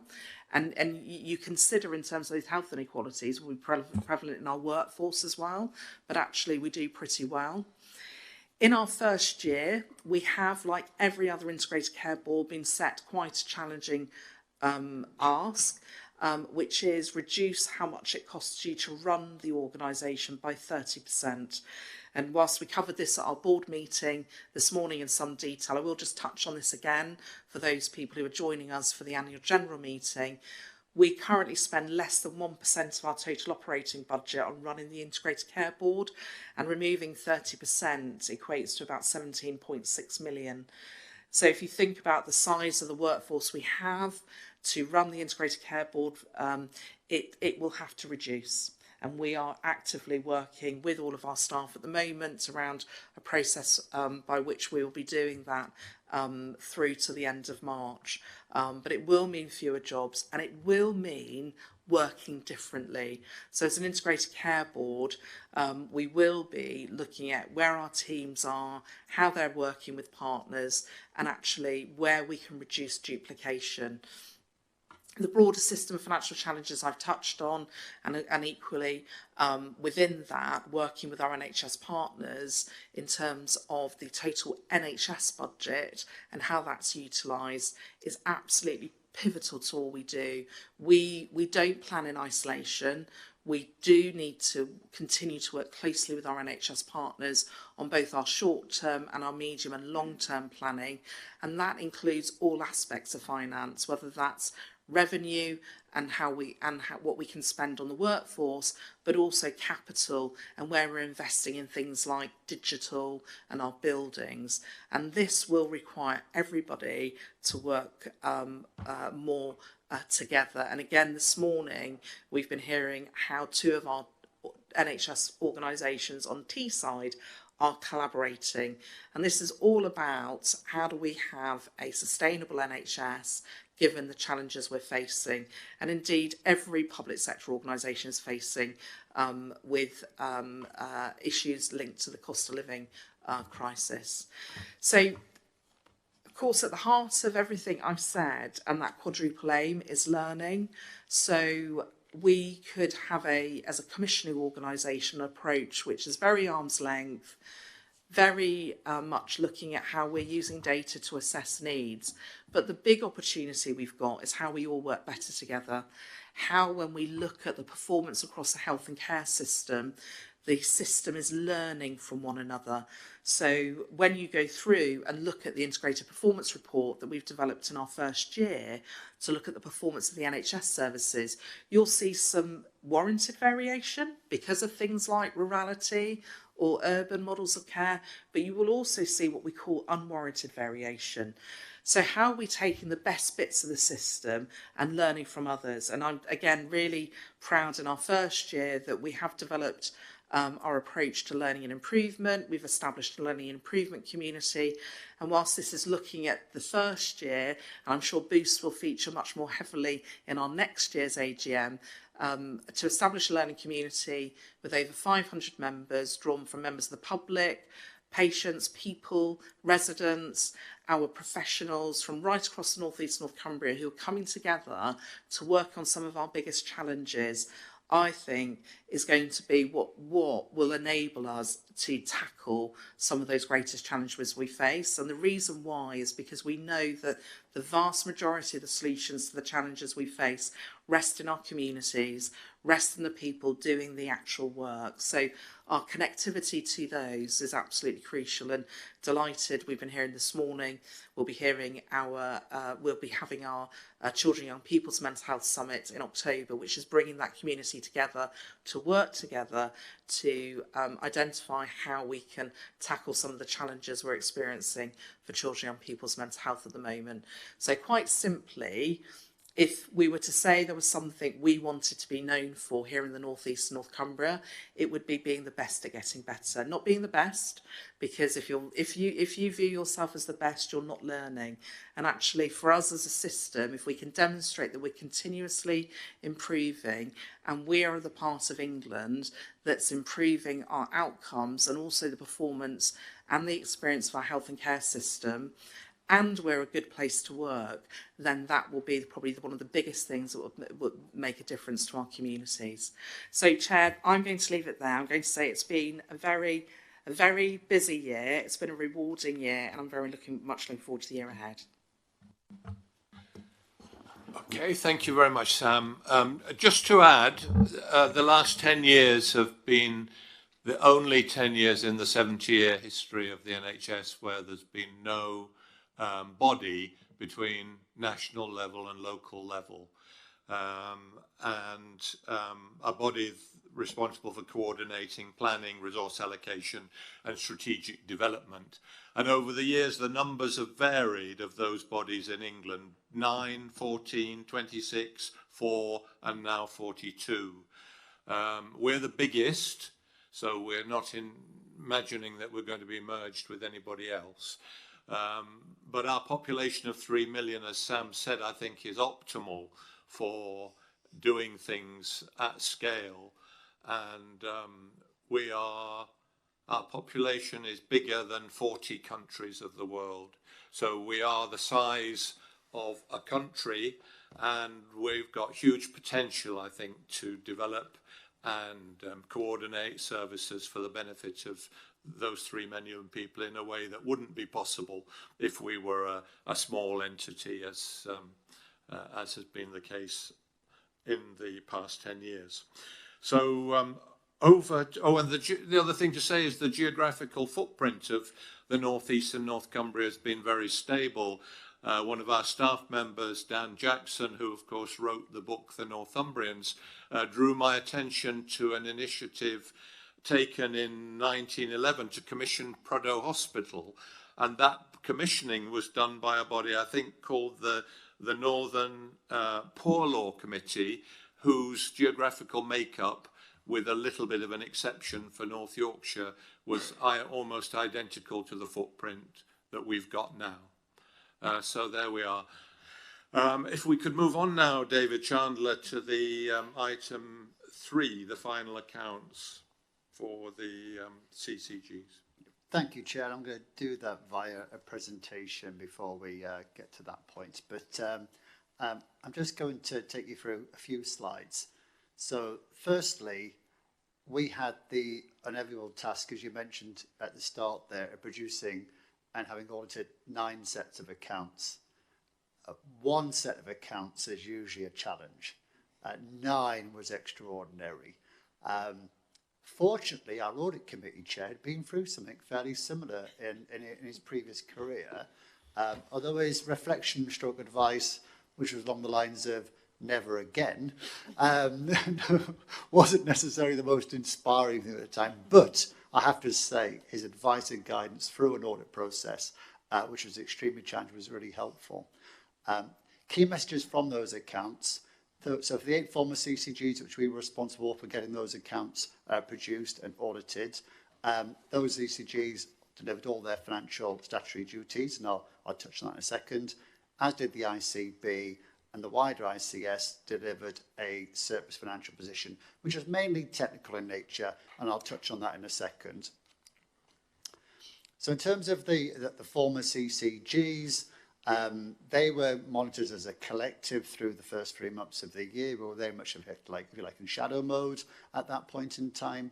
And all those organisations were allocated resources in line from the ICB, in essence, allocation to allocate in equivalent terms to what they actually consumed for the first 3 months of the year. So it's very easy to sort of say that those organisations had achieved break even, if that makes sense, or easier. In terms of the ICB, as I mentioned, usually when I present each time to the board, we have a number of financial statutory duties. So for last year, for the ICB, for those 9 months, our first one was to make sure that we didn't spend any more money than had been allocated to us. And you can see by that big green tick there at the top right-hand corner, we achieved a small ICB surplus of £2.7 million. So job done on that first one. The second financial duty that we have is not to spend more money on running the ICB than we've been allocated. It's just less than 1% of resources, and we had a surplus there of £5 million for those 9 months. And then the last one is a responsibility not to spend more on capital than we've been allocated.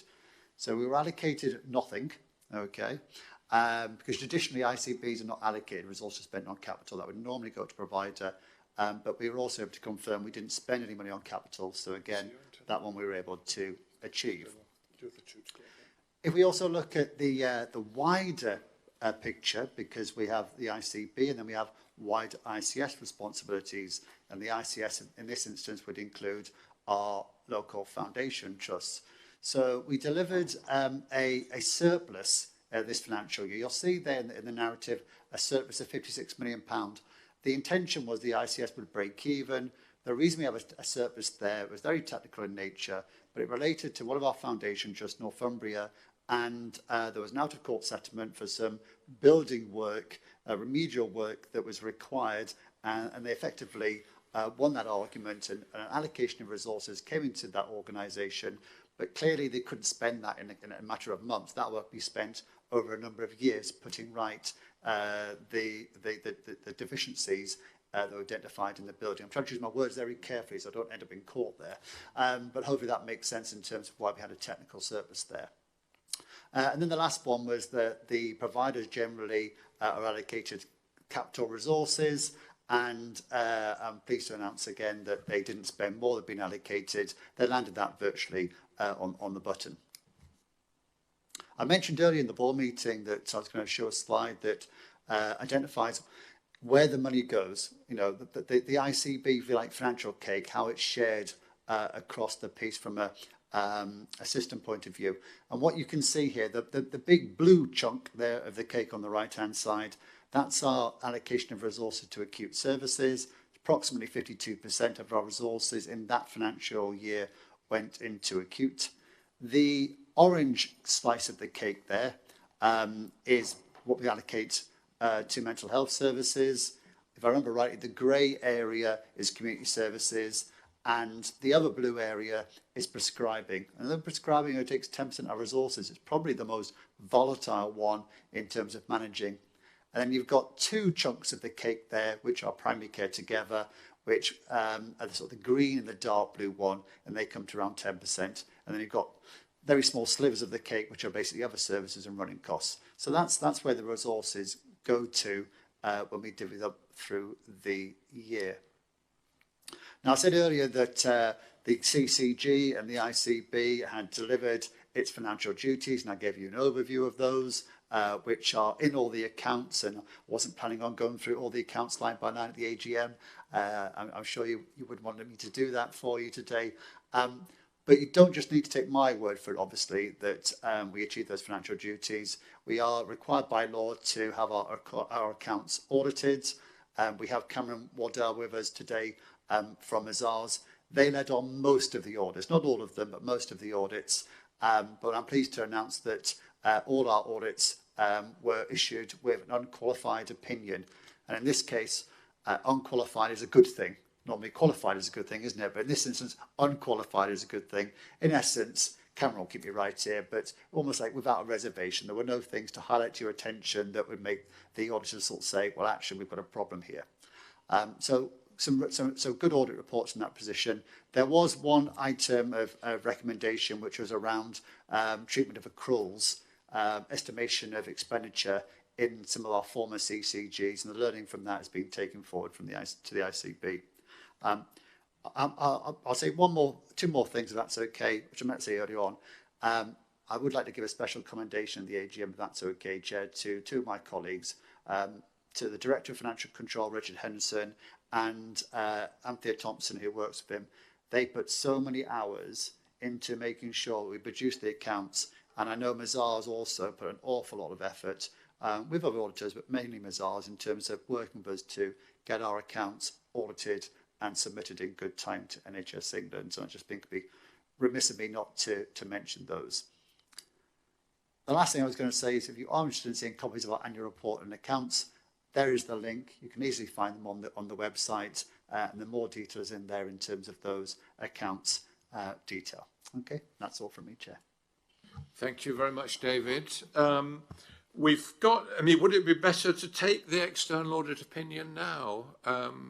Well, what I would say, Chair, is we've had the accounts, they've all been submitted, they've all been audited. This is, if you like, just presenting them to the AGM. Cameron was with us. He might want to say a couple of words or take any questions. Could I invite you to do that, Cameron? Thank you. Just to basically reiterate what David said, it's a bit of an unusual year from an accounts production and an audit point of view, where you've got 3 different audit firms essentially auditing the same organisation 9 times. That's right, actually. So we obviously did 6 of those things, but we did have to rely on the work of the other 2 firms in relation to the audit of the ICB itself. So as David said, a few of the audits were a couple of days late, but a couple of days in the context of that situation. As David also said, all of the opinions on the accounts were unqualified, which is a good thing. And he's stolen my joke. I have to point that out. And other most important thing, I think in the context of a 9-month period for the ICB, we didn't identify any significant weaknesses in the arrangements around about value for money. And that includes looking at the former 8 CCGs and the ICB. And just a reminder, that covers the governance arrangements. It covers your financial sustainability arrangements, so medium-term financial planning, budget setting, etc. It also covers the way that you work in partnership with other organisations as well. That's clearly something we'll be revisiting in 23-24 and in future years as your auditor. But I think a positive message from external audit in the first year of the ICB as well, Chair. Thank you very much indeed. Sam, back to you for the ICB annual assurance letter.